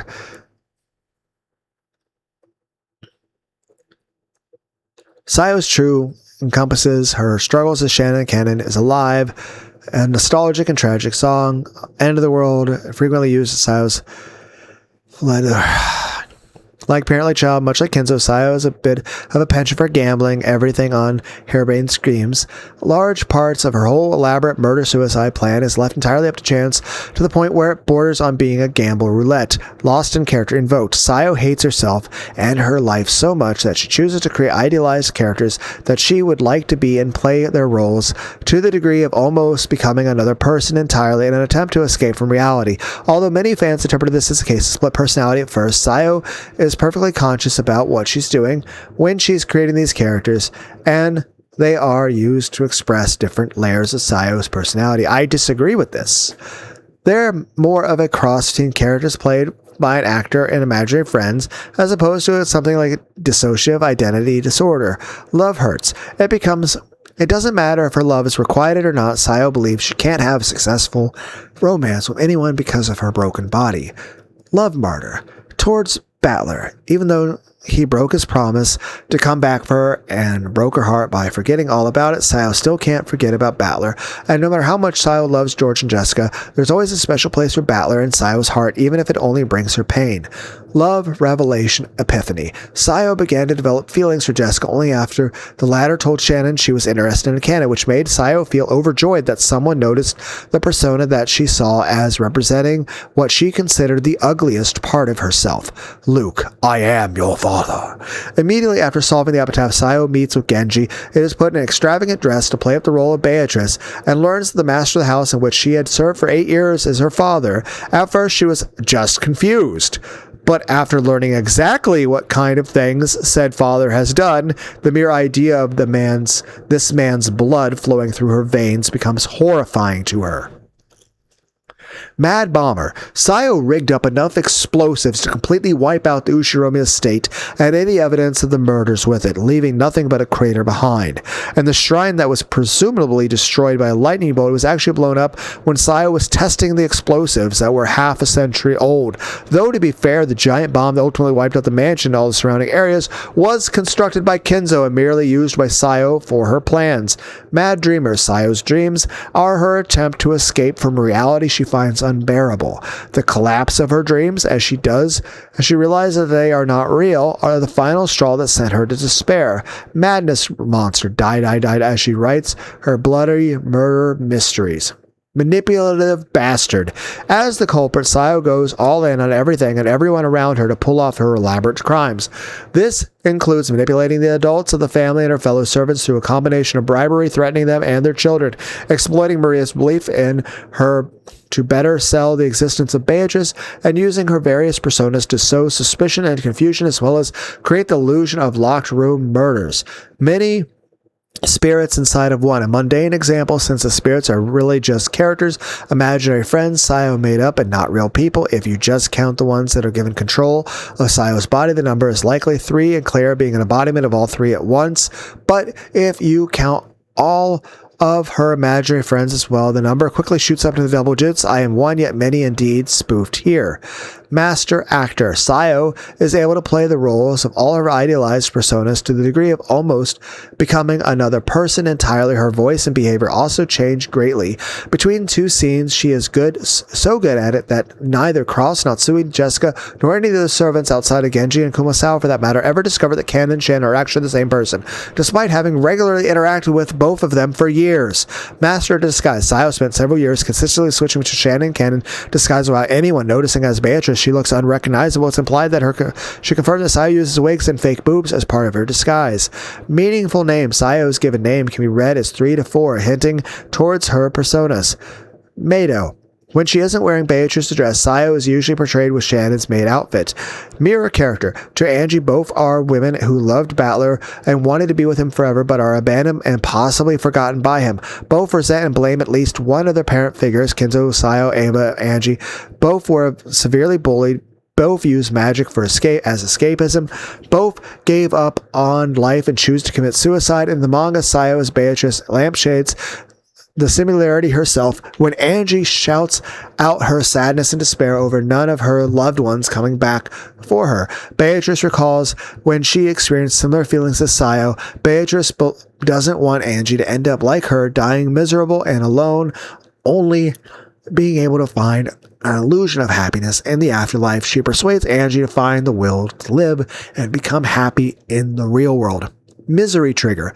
Sayo was already emotionally broken after being told that she was born from parental incest and that her reproductive organs were damaged when Natsui threw her off a cliff. However, she managed to cope for 2 entire years and planned to accept George's marriage proposal so that she could build a new life with him. What drove her over the edge was a combination of Butler's return and forgetting about the child promise. Having been forced to realize part of her heart still loved Battler, Sayo couldn't pretend she had chose George anymore, and she decided murder-suicide was her only escape from her painful life.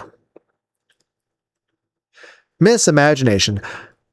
A rather tragic example when Sayo does have a very vivid imagination. Having created several imaginary friends and personas, it's mainly used as a coping mechanism for all the troubles in her life. Multi-gendered split personalities.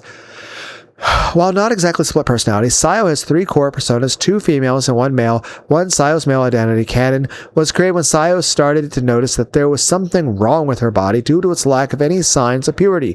Sayo has started dressing and acting as a boy part-time to see if being a male role feels more natural, while still spending most of her time as her main female persona, Shannon.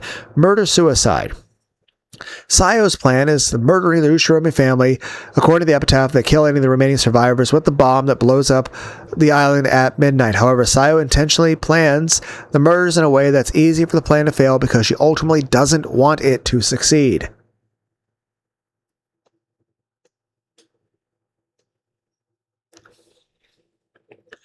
Split personalities are weird things. They can have completely opposing personality traits to the main personality, different skills sometimes, but perhaps one of the oddest from a logical standpoint is when the split personality is actually a different gender from the main personality and from the body they control. How exactly they rationalize this gender incongruity can vary and tends to depend on the alternate identity amnesia.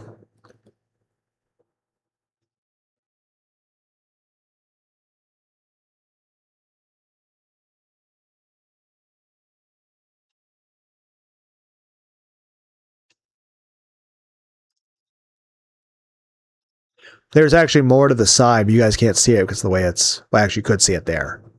So. There.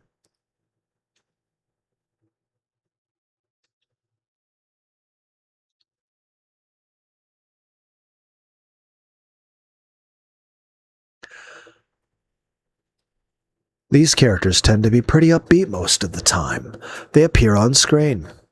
While they may get angry on occasion, they still remain active. That is until you find the very thing that hits them in the feelings the hardest.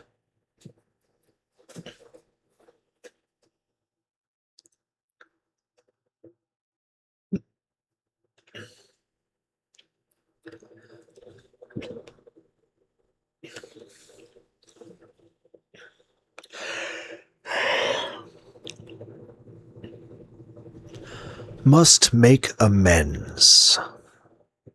In the manga, Sayo recognizes that she didn't consider the suffering her actions would bring on Angie. In the years to come after the death of almost all of her relatives, at the end she decides to make up for it, promoting Angie to live a life worth living before joining her family in the Golden Land.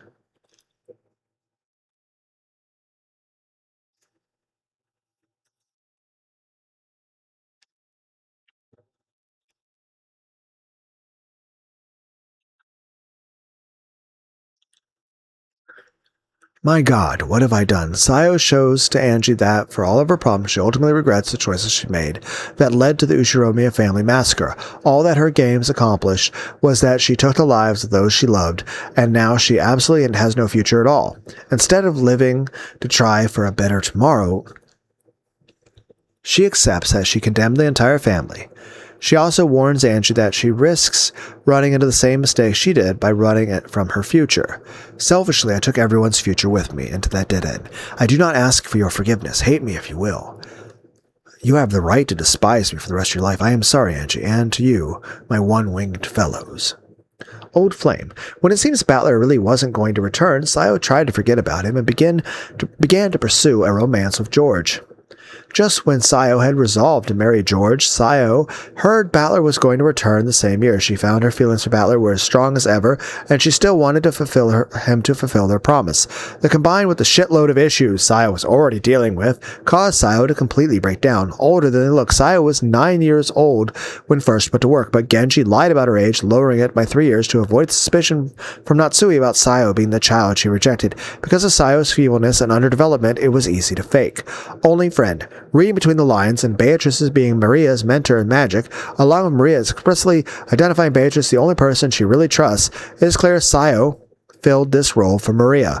Only known by their nickname, played with in episode 7, Yasu is the only way to directly refer to Sayo. Sayo Yasu is only a nickname that was given to her by the other servants, which is based on the last name that she received from the Fukuin house Yasuda. The manga made it clear that her given name is Sayo, however, the name episode 1 is just some people weren't sure that it was just another made-up name for Shannon.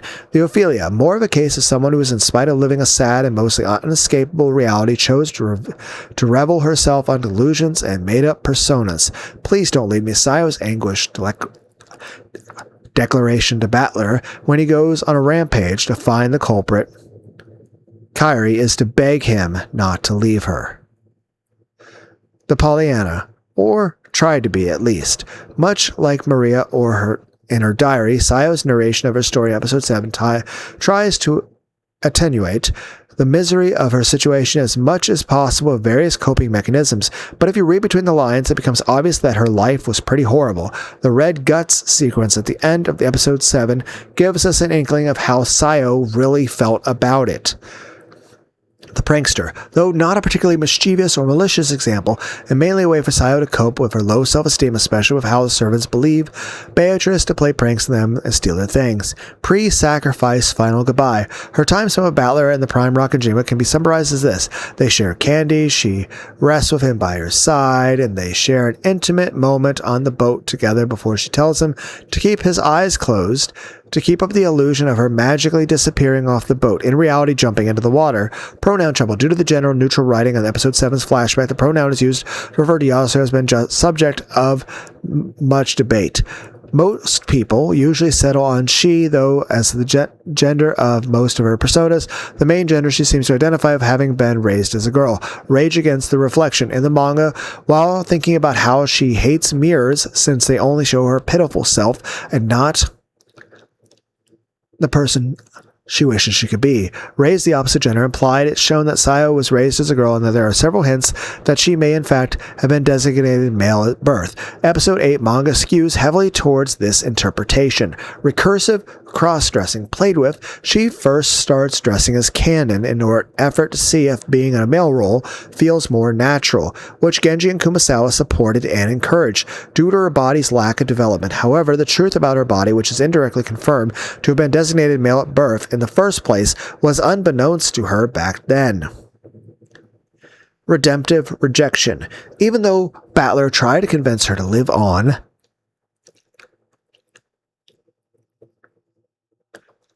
to atone for her sins, Sayo didn't believe she could do it. Filled with guilt and regret, Sayo threw herself into the sea with one gold ingot tied to her leg to weigh her down. Sorry, Battler, I'm a terrible, atrocious witch, and so I cannot atone for my sins.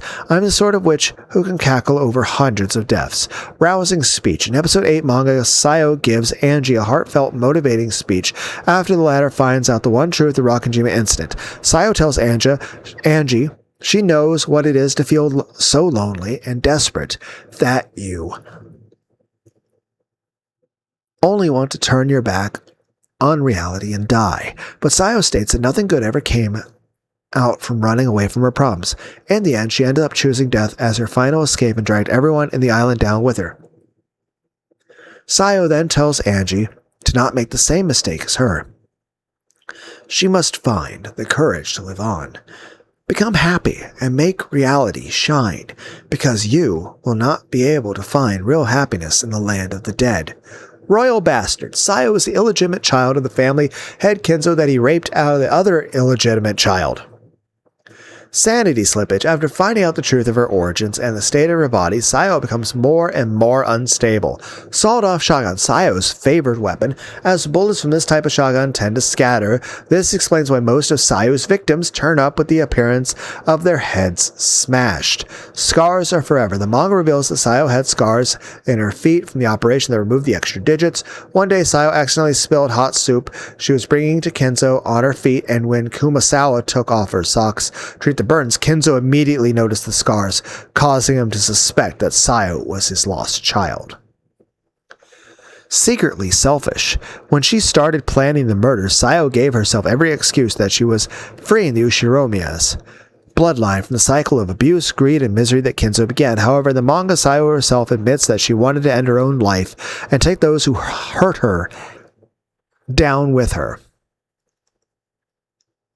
Wasn't there a Black Sabbath song like that? The people who have crippled you, you want to see them burn. I forget what song it is. I'll have to look it up on Google later. Where are we at?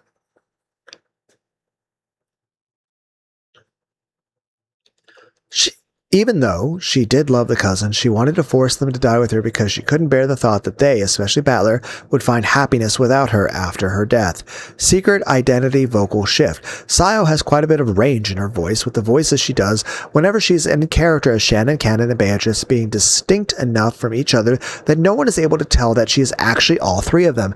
In the manga, her forgetting to use her Beatrice voice when hysterically talking to Battler is what lets him identify her as Shannon.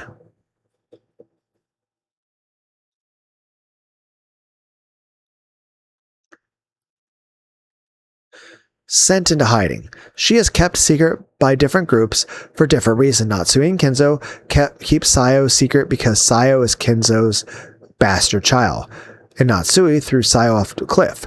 Genji Kumasawa, on the other hand, keeps Sayo's existence secret partially at Kenzo's wishes, but they keep the secret even from him and Natsui that Sayo survived the cliff fall because they think Kenzo might eventually fall in love with Sayo, as he did with Sayo's mother, Beatrice Ushiromiya.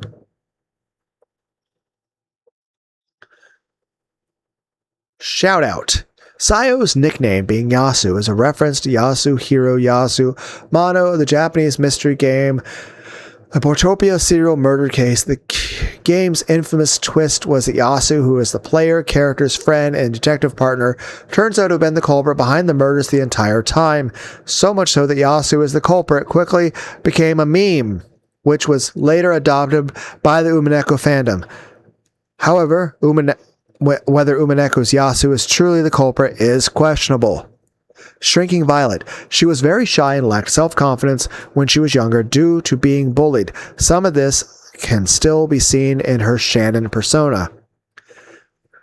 Significant double casting. In episode 7 of PS3 port, Yasu is voiced by Sayonaka Oharu, also comes to voice Beatrice. This is because Yasu is Beatrice's true identity. Although, going by the manga version, this might be more of an example of cast and mask, especially since episode 8 redraws flashbacks of young Shannon rather than the manga's reinterpretation. Single woman seeks good man. Sayo is generally attracted to nice people, which isn't limited to the male gender. First, she fell in love with Battler because he's kind-hearted, friendly, and funny, and he sort of promised to be her Prince Charming. Later, she developed feelings for George because he's a gentleman who was willing to give up everything to marry her, and then she became attracted to Jessica when she noticed that he was kind to Cannon, and Sayo found Jessica's liveliness charming. I don't know how to say that. Sobriquet? Sex switch. Sayo changes her servant name from Shannon to Cannon when she's in her male persona. Also, Cannon's real name, Yoshiya, is in fact a modified Japanese reversal of Sayo's name, Shi and Ya, and needs to be slurred together into one word, and the Japanese kinda doesn't write the letter Sha, and you wind up with Shayo, which is only slightly different from Sayo. Spotting the thread.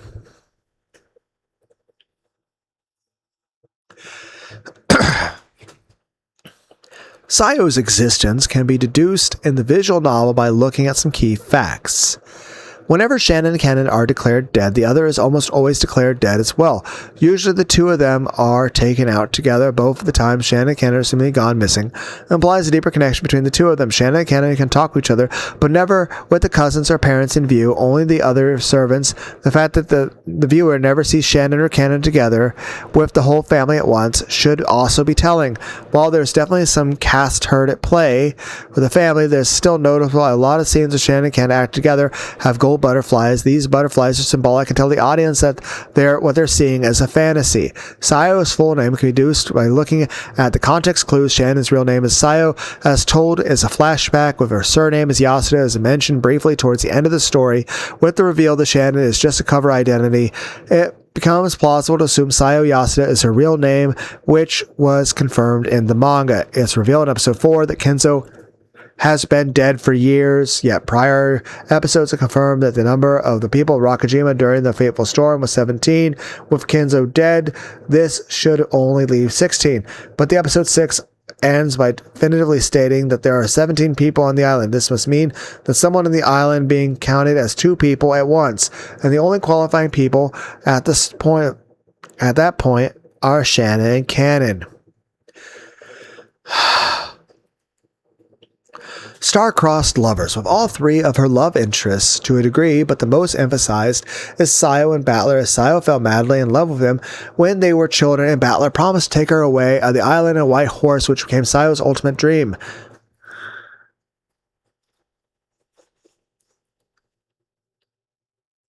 Ride your white horse.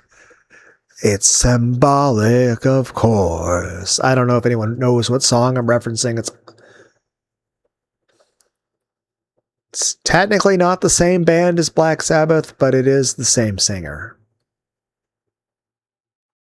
It's an Ozzy Osbourne song, which became Sayo's ultimate dream. Unfortunately, Battler ran into some serious family problems and left the family 6 years, figuring out all the promises Shannon and Sayo tried to believe in Battler, but when it became clear he didn't intend to return for her, she decided to try and forget about him, started to pursue a romance with George, and then Jessica. Battler's untimely return became the trigger to Sayo's despair event horizon, as her unresolved feelings for him added to the emotional mental instability and was pretty much completely shattered by that point.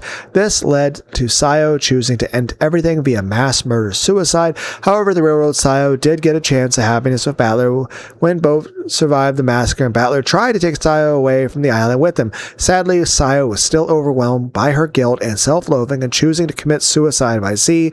Battler died trying to save her, losing his memories in the process. In the end, they can only be together in death as Battler and Beatrice in the Golden Land.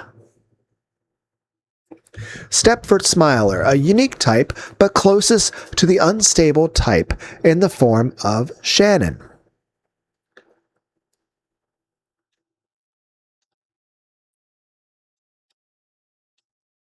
Straw nihilist, a big part of her motives and a big reason why she is able to commit so many terrible atrocities against those she professes to love is that she believes that it's simply impossible to find happiness in reality. She believes that the karmic weight of Kenzo's sins makes it impossible for any positive result to come to the Ushiromiya family, and that even if they survive 1986, they are doomed to failure. She views her murders as a mercy because she believes that by covering the island in illusion and blaming a non-existent witch would result in the Ushiromis being seen as innocent victims rather than the terrible people they actually were, showing that she believed nothing good would come from the truth. Likewise, she believes that she herself cannot obtain happiness and that the revelation of her body and parentage would lead to George and Battler rejecting her. Uniquely for this trope, she desires more than anything for her nihilistic belief to be proven wrong. As Beatrice, in the meta world, she grows out of this mindset and convinces Angie to live in spite of the cruel reality by creating her own happiness.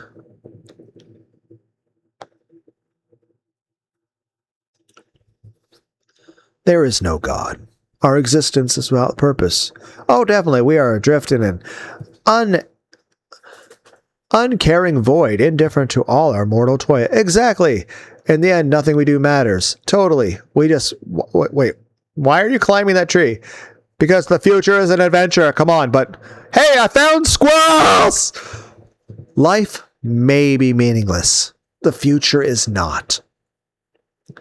Basically, an anti-nihilist or an existentialist, optimistic nihilist is someone who decides to be nice, moral, heroic, caring, loving, and or compassionate for the same reasons the straw nihilist decides to be the cynic, chaotic evil, or omnicidal maniac. The anti-nihilist is someone who knows how terrible the world is.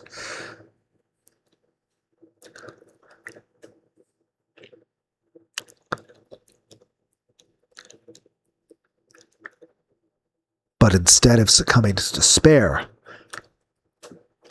decides to create meaning, values, and a purpose in life out of it.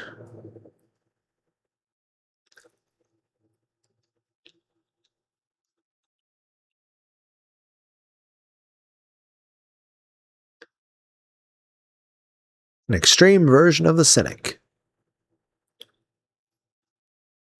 Everyone loves Alice. Who wouldn't? She's practically perfect in every way. She's bright, chipper, and pleasant under all circumstances. You've never seen her annoyed, let alone angry.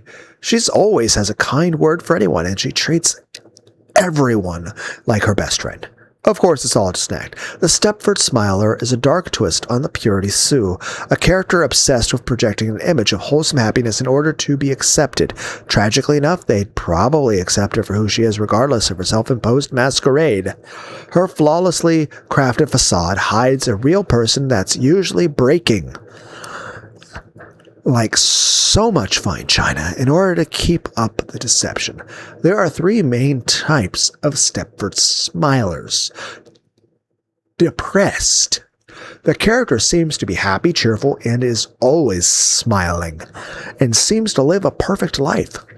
But inside they are melancholic, if not outright depressed.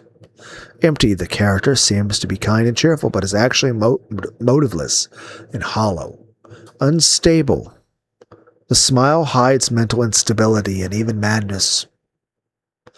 Depressed heroines and show co-stars that are Stepford Smilers can either be played straight or played to gain viewer sympathy, or they struggle to live up to their own impossible ideals.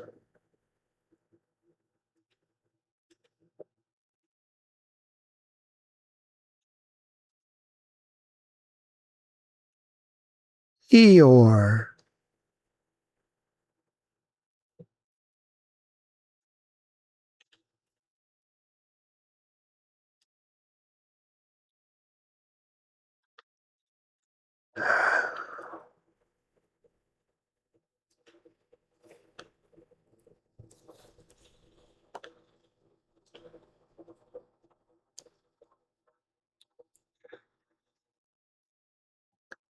Sorry for being on this page.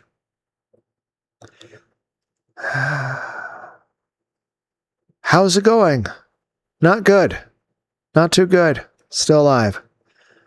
This character exists solely to bring everybody down. But not in the deadpan snarker sense. They are defined entirely by their complete inability to be happy for more than a few seconds at a time. An emotional state that usually arises from their only occasionally justified suspicion that they are the butt monkey of the entire universe. They are the walking anthropomorphic personification of clinical depression. However, a few moments that they are happy can be a heartwarming moment.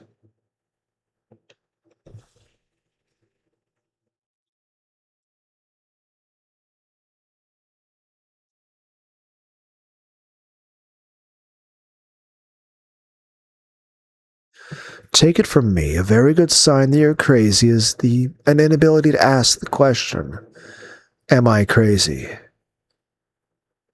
Even if the answer is yes, crazy people don't ask, you see. Some people laugh as a sign of mental instability. Others speak in a creepy monotone, or openly show signs of being violent.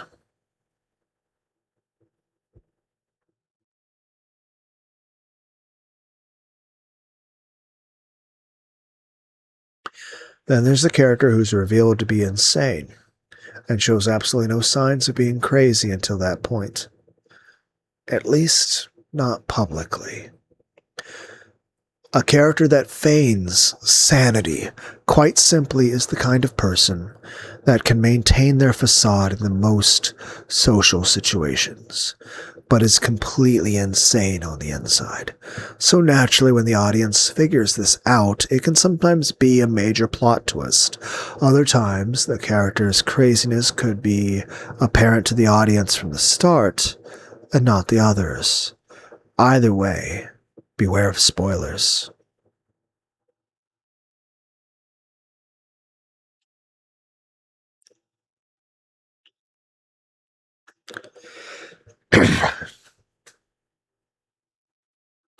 Strong family resemblance.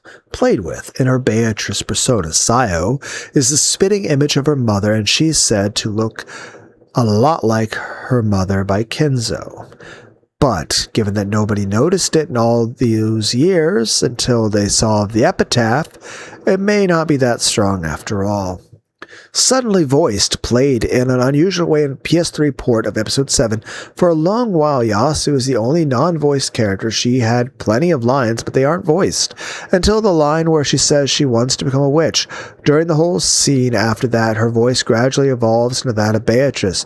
The only other voiced lines Sayo has are when she has met Kenzo after discovering the gold, and also when Sayo demands why Genji and Nanjo didn't just let her die after they revealed the truth of her origins and the state of her body to her. Suicide by sea. While Sayo never did kill anyone on Rockenshima in the real world, she still felt responsible for causing the massacre and chose to commit suicide by throwing herself into the sea. Suicide, not murder. In episode 2, she commits suicide by shooting herself in the head while in the guise of Shannon, staging the scene in such a way that the gun she used gets hidden from plain sight by falling behind the dresser, while placing a stake next to her corpse to make it appear like it was used to kill her and happened to fall out posthumously.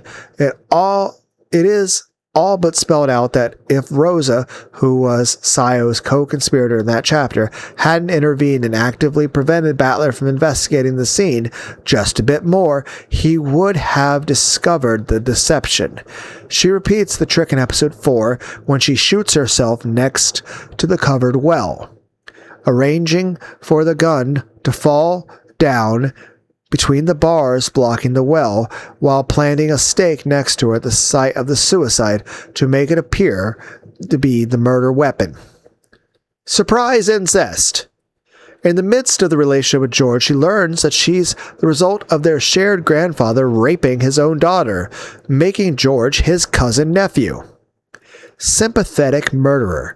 Discussed, as this trope is arguably one of the central points of the plot. Sayo had a pretty tough life for sure, but solving the epitaph threw her over the edge. She learns in the span of an hour that she's really Kenzo's granddaughter, that her sexual organs are damaged permanently, leaving her unable to consummate a relationship with anyone, that she's the daughter of an incestuous rape, that she was nearly killed as a baby, and that her beloved Jessica, George, and Battler are all her cousins.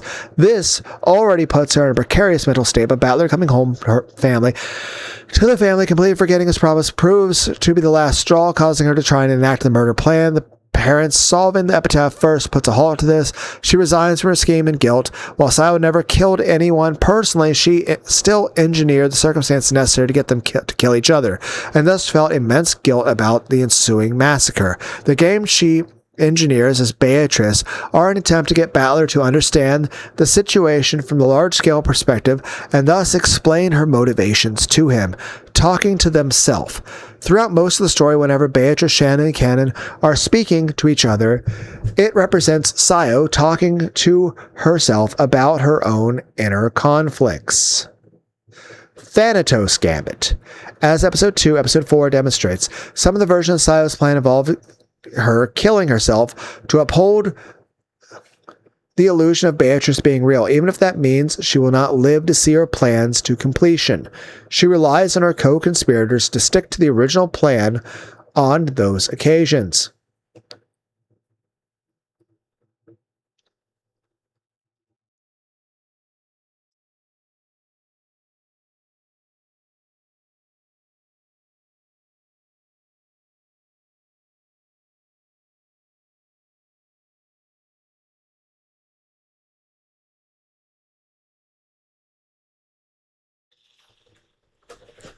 The most fearsome adversary is the one willing to be destroyed for revenge. The Thanatos Gambit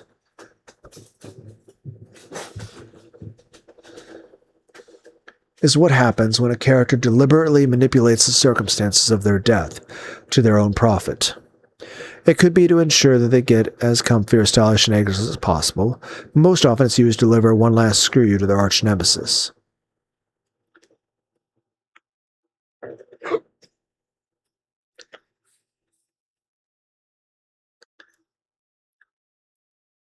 Kill them all. Are you sure? Yes. Well, I'm convinced.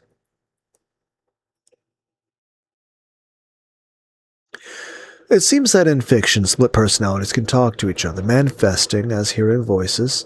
Sometimes, the various personalities will talk to each other inside the character's head. Sometimes, one of them, by implication the real or dominant one, will talk out loud, and sometimes they'll all talk out loud, being distinguished by cinematography, facial expressions, or vocal differences.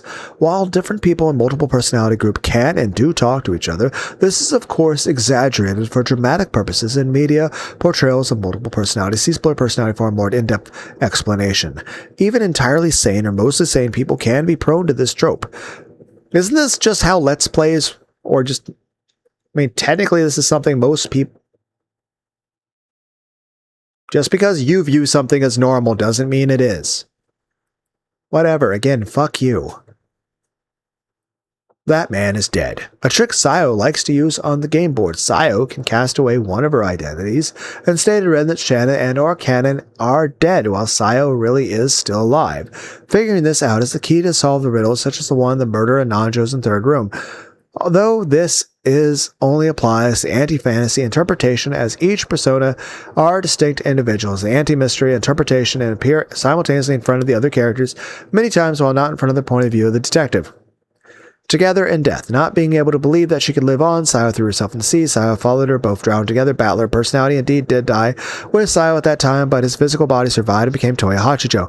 Tragic villain, driven mad by the tragedies of her life, Sayo planned a brutal murder-suicide, take down everything and everyone from the Ushiroma household with her. However, in the real world, she didn't actually get to do the villainous acts she planned, but was still responsible for the way the massacre started.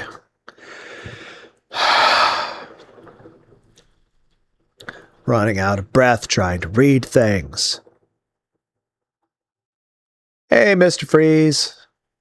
If I must suffer, humanity will suffer with me. A particular deconstruction of the villain. A tragic villain is completely aware of their evil, but takes little to no pleasure from it. In fact, they could very well resent the evil they are committing. Rather, they were driven to villainy due to circumstances beyond their control.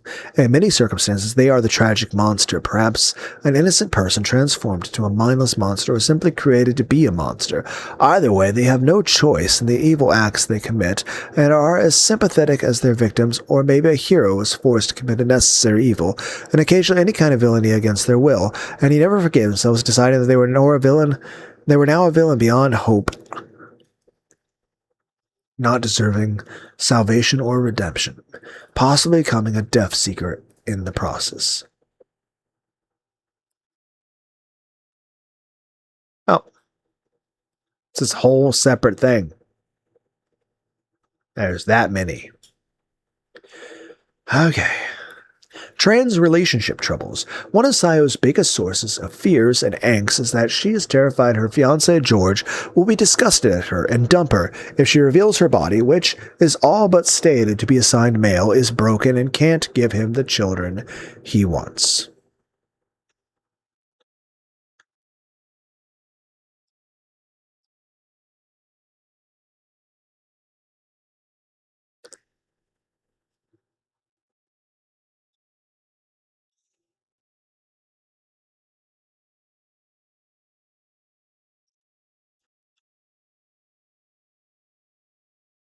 Trans tribulations is a somewhat convoluted example. It's very strongly implied and all but outright confirmed in the manga that Sayo was designated male at birth. Her sexual organs were badly damaged due to being thrown off a cliff when she was a baby, and she was raised as a girl afterward. As a teenager, Sayo began to suffer from severe body dysmorphia as a result of her body not developing like a girl's should, going so far as to create a male identity for herself, as a way to cope with her confusion over her gender identity. After learning the truth of her origins, Sayo calls herself furniture because she believes her broken body makes her inhuman and nobody will ever love her because of it.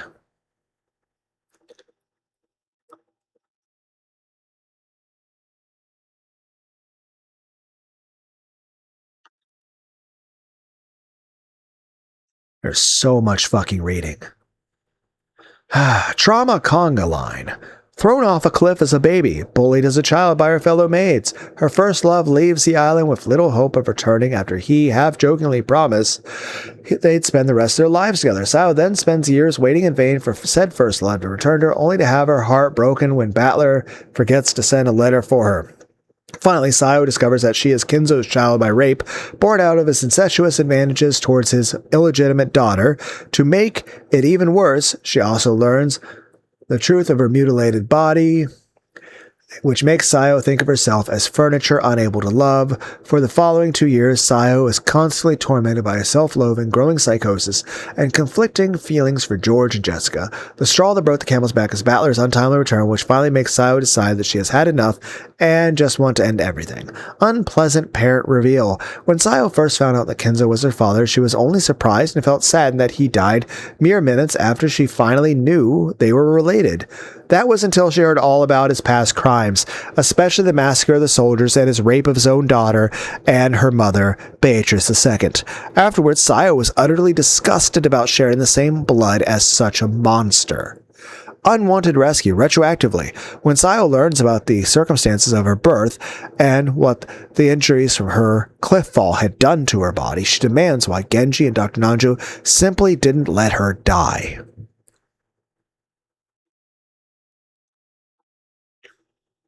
We are getting close to the end. This is such a long video. Uptown Girl. Sayo falls in love with Battler George and Jessica, who are all members of the obscenely wealthy Ushiromiya family, while she was a servant. Later, this turns out to be subverted, since Sayo was technically also an Ushiromiya as well as the true head of the family. Used to be a sweet kid, Sayo was originally a sweet and innocent child who only wished to have a real family one day. As she grew up, some traumatic revelations and having a lonely, almost friendless life drove her to do some rather questionable things. Villain protagonist. As pitiful as she may be, Sayo is still the person who planned the total extinction of the Ushiromiya family, as well as having physically and mentally tortured all of its members, including those she claims to love, for a long time in Beatrice's role. Walking spoiler. Many of the story's mysteries revolve around Sayo in a sense that she's the main character of the series.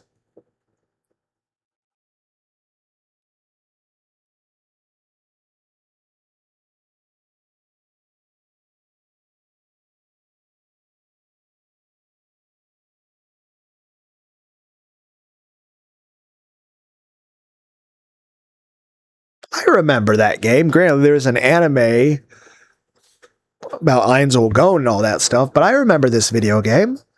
They even made a sequel. Kind of surprised we didn't get more of it. It also kind of reminds me of Shadow of War. Again, it fucking sucks they copyrighted that. It would have been nice if other games used that system. Heck, it would have been nice to get an outright sequel of Shadow of War. Heck, imagine they made a version of a game for the PS5. Heck, imagine if the modding community could... Imagine if the modding community... Heck, there's this, like, British dude. I'll watch him do, like... He's done so many gameplay videos of it, and it's fucking hilarious. And he even does a bunch of live stream stuff with it too. And I'll tell you this, it'd be so cool if, like, the live stream people could actually influence the orcs. Like, imagine if there was, like, not only just very like one, imagine all the crazy shit modders could do with Shadow of War if they just had complete fucking total abandon and do whatever the fuck they wanted. But also imagine this. Imagine if you had like an actual AI able to just freely change the game. Like, you know, like a lot of games have procedural generation in terms of stage design or enemies. What if that could actually apply to the orcs? What if it could actually pull from the fucking internet and just randomly bullshit? Like, what's this? Mickey Mouse! You're like, it's like, what do you mean Mickey Mouse is now an orc? And I'm not even talking like, oh, an orc talking like Mickey Mouse. I'm literally talking about like full on Disney copyright infringement here. Like, it's literally just fucking straight up Mickey Mouse with a sword. Isn't that just Kingdom Hearts? Whatever. You guys get what I mean. Like imagine all of a sudden you're like walking around and you're like, okay. And it's like, okay, you're going to fight some orcs and all of a sudden you get jumped by fucking Yujiro Hanma. Or it's like, is that fucking Aizen?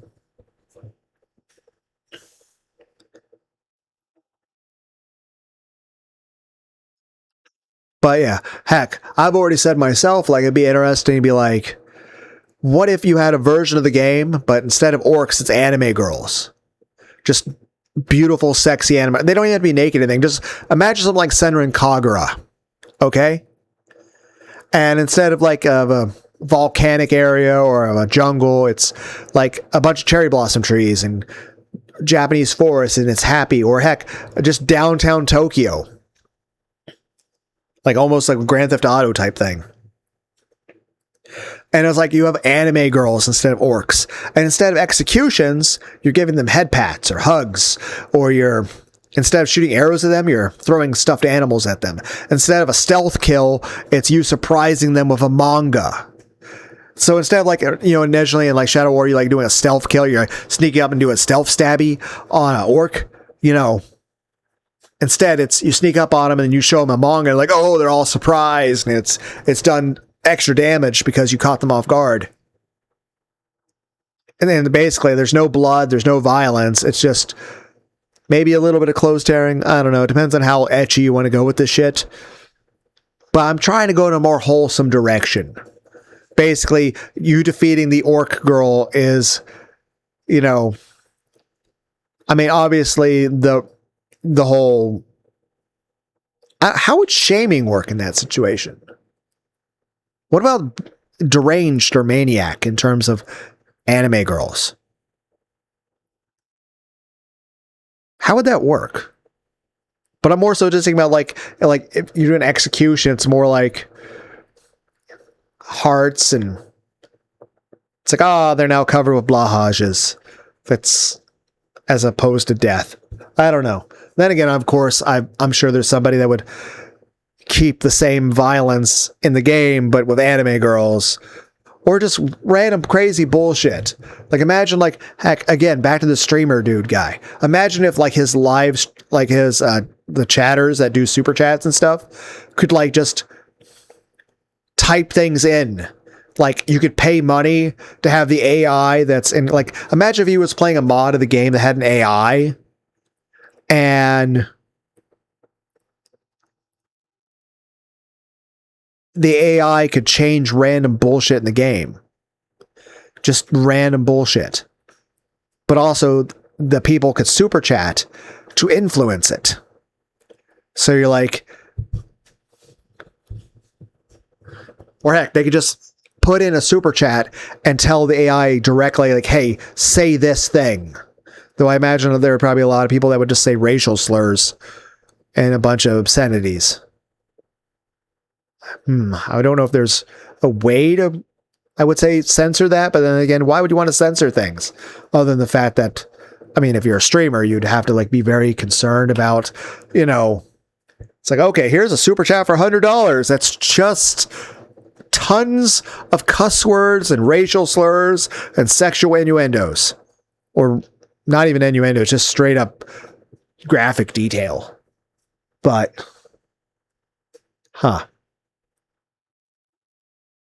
But I'm just like, imagine like, it's like Bill Cosby, the orc. or O.J. Simpson, or Arnold Schwarzenegger, or Ron White. I'm just naming comedians and actors. Hulk Hogan. I don't know. Blood Brother Revenge. God damn it. The point is, imagine all the shit you could do with the modding community there. But yeah, I'm just saying that was a cool game. I got distracted, guys. My bad. Okay. Wild card. Sayo is this in the struggle between Ushiromi's siblings for the gold. She's the one who actually has the gold, but doesn't care at all about where it will end up, and just uses it as a tool for manipulation. Wooby! Destroyer of worlds! Sayo planned a massive murder-suicide involving the killing of members of Ushiromi's household in cruel ways and blowing up the island, yet her extremely tragic life makes it practically impossible to not feel sorry for her. Wooby! In Soviet Russia, the cutie breaks you! The most dangerous creation of any society is the man who has nothing to lose. This is a character with omnicidal and or acts crazy tendencies, or a character who wants to destroy everyone in the story and is suddenly in a position to do so, on a small or large scale, but in contrast to other characters, they have some plausible, outright tragic reason to do so. In some cases, the other characters outright sympathize with this one. Whether or not the audience does too is out of the equation here, all the while accepting that they must be stopped. Sometimes the character is even portrayed as likable, just not with the right mindset.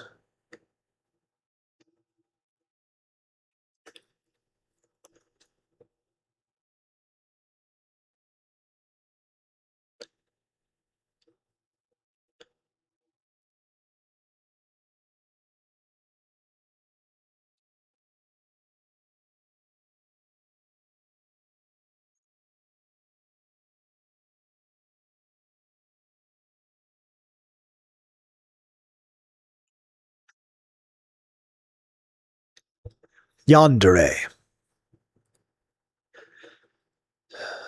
Definitely far from Sayo's main motivation for killing, but certainly is a part of it. Part of Sayo's plan is this twisted and desperate attempt to get Battler's attention, hoping he will stop her and save her from from her cursed fate. It's subverted since, in the real world, Sayo didn't kill anyone, and chose to commit suicide alone while letting Battler live. Yandere! Yanderu! Dere dere! She loves you, and she'll do anything to have you. Anything. The Unfettered.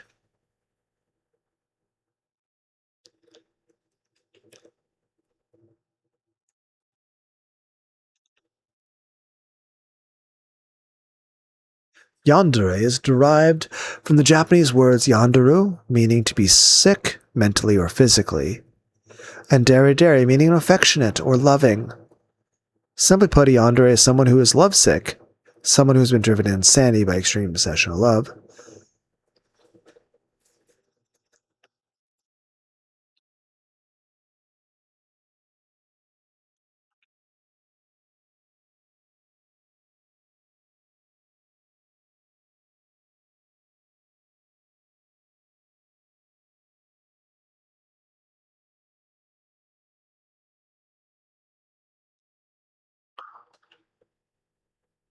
Oh, right. Okay, later. 2.5 hours. Fuck.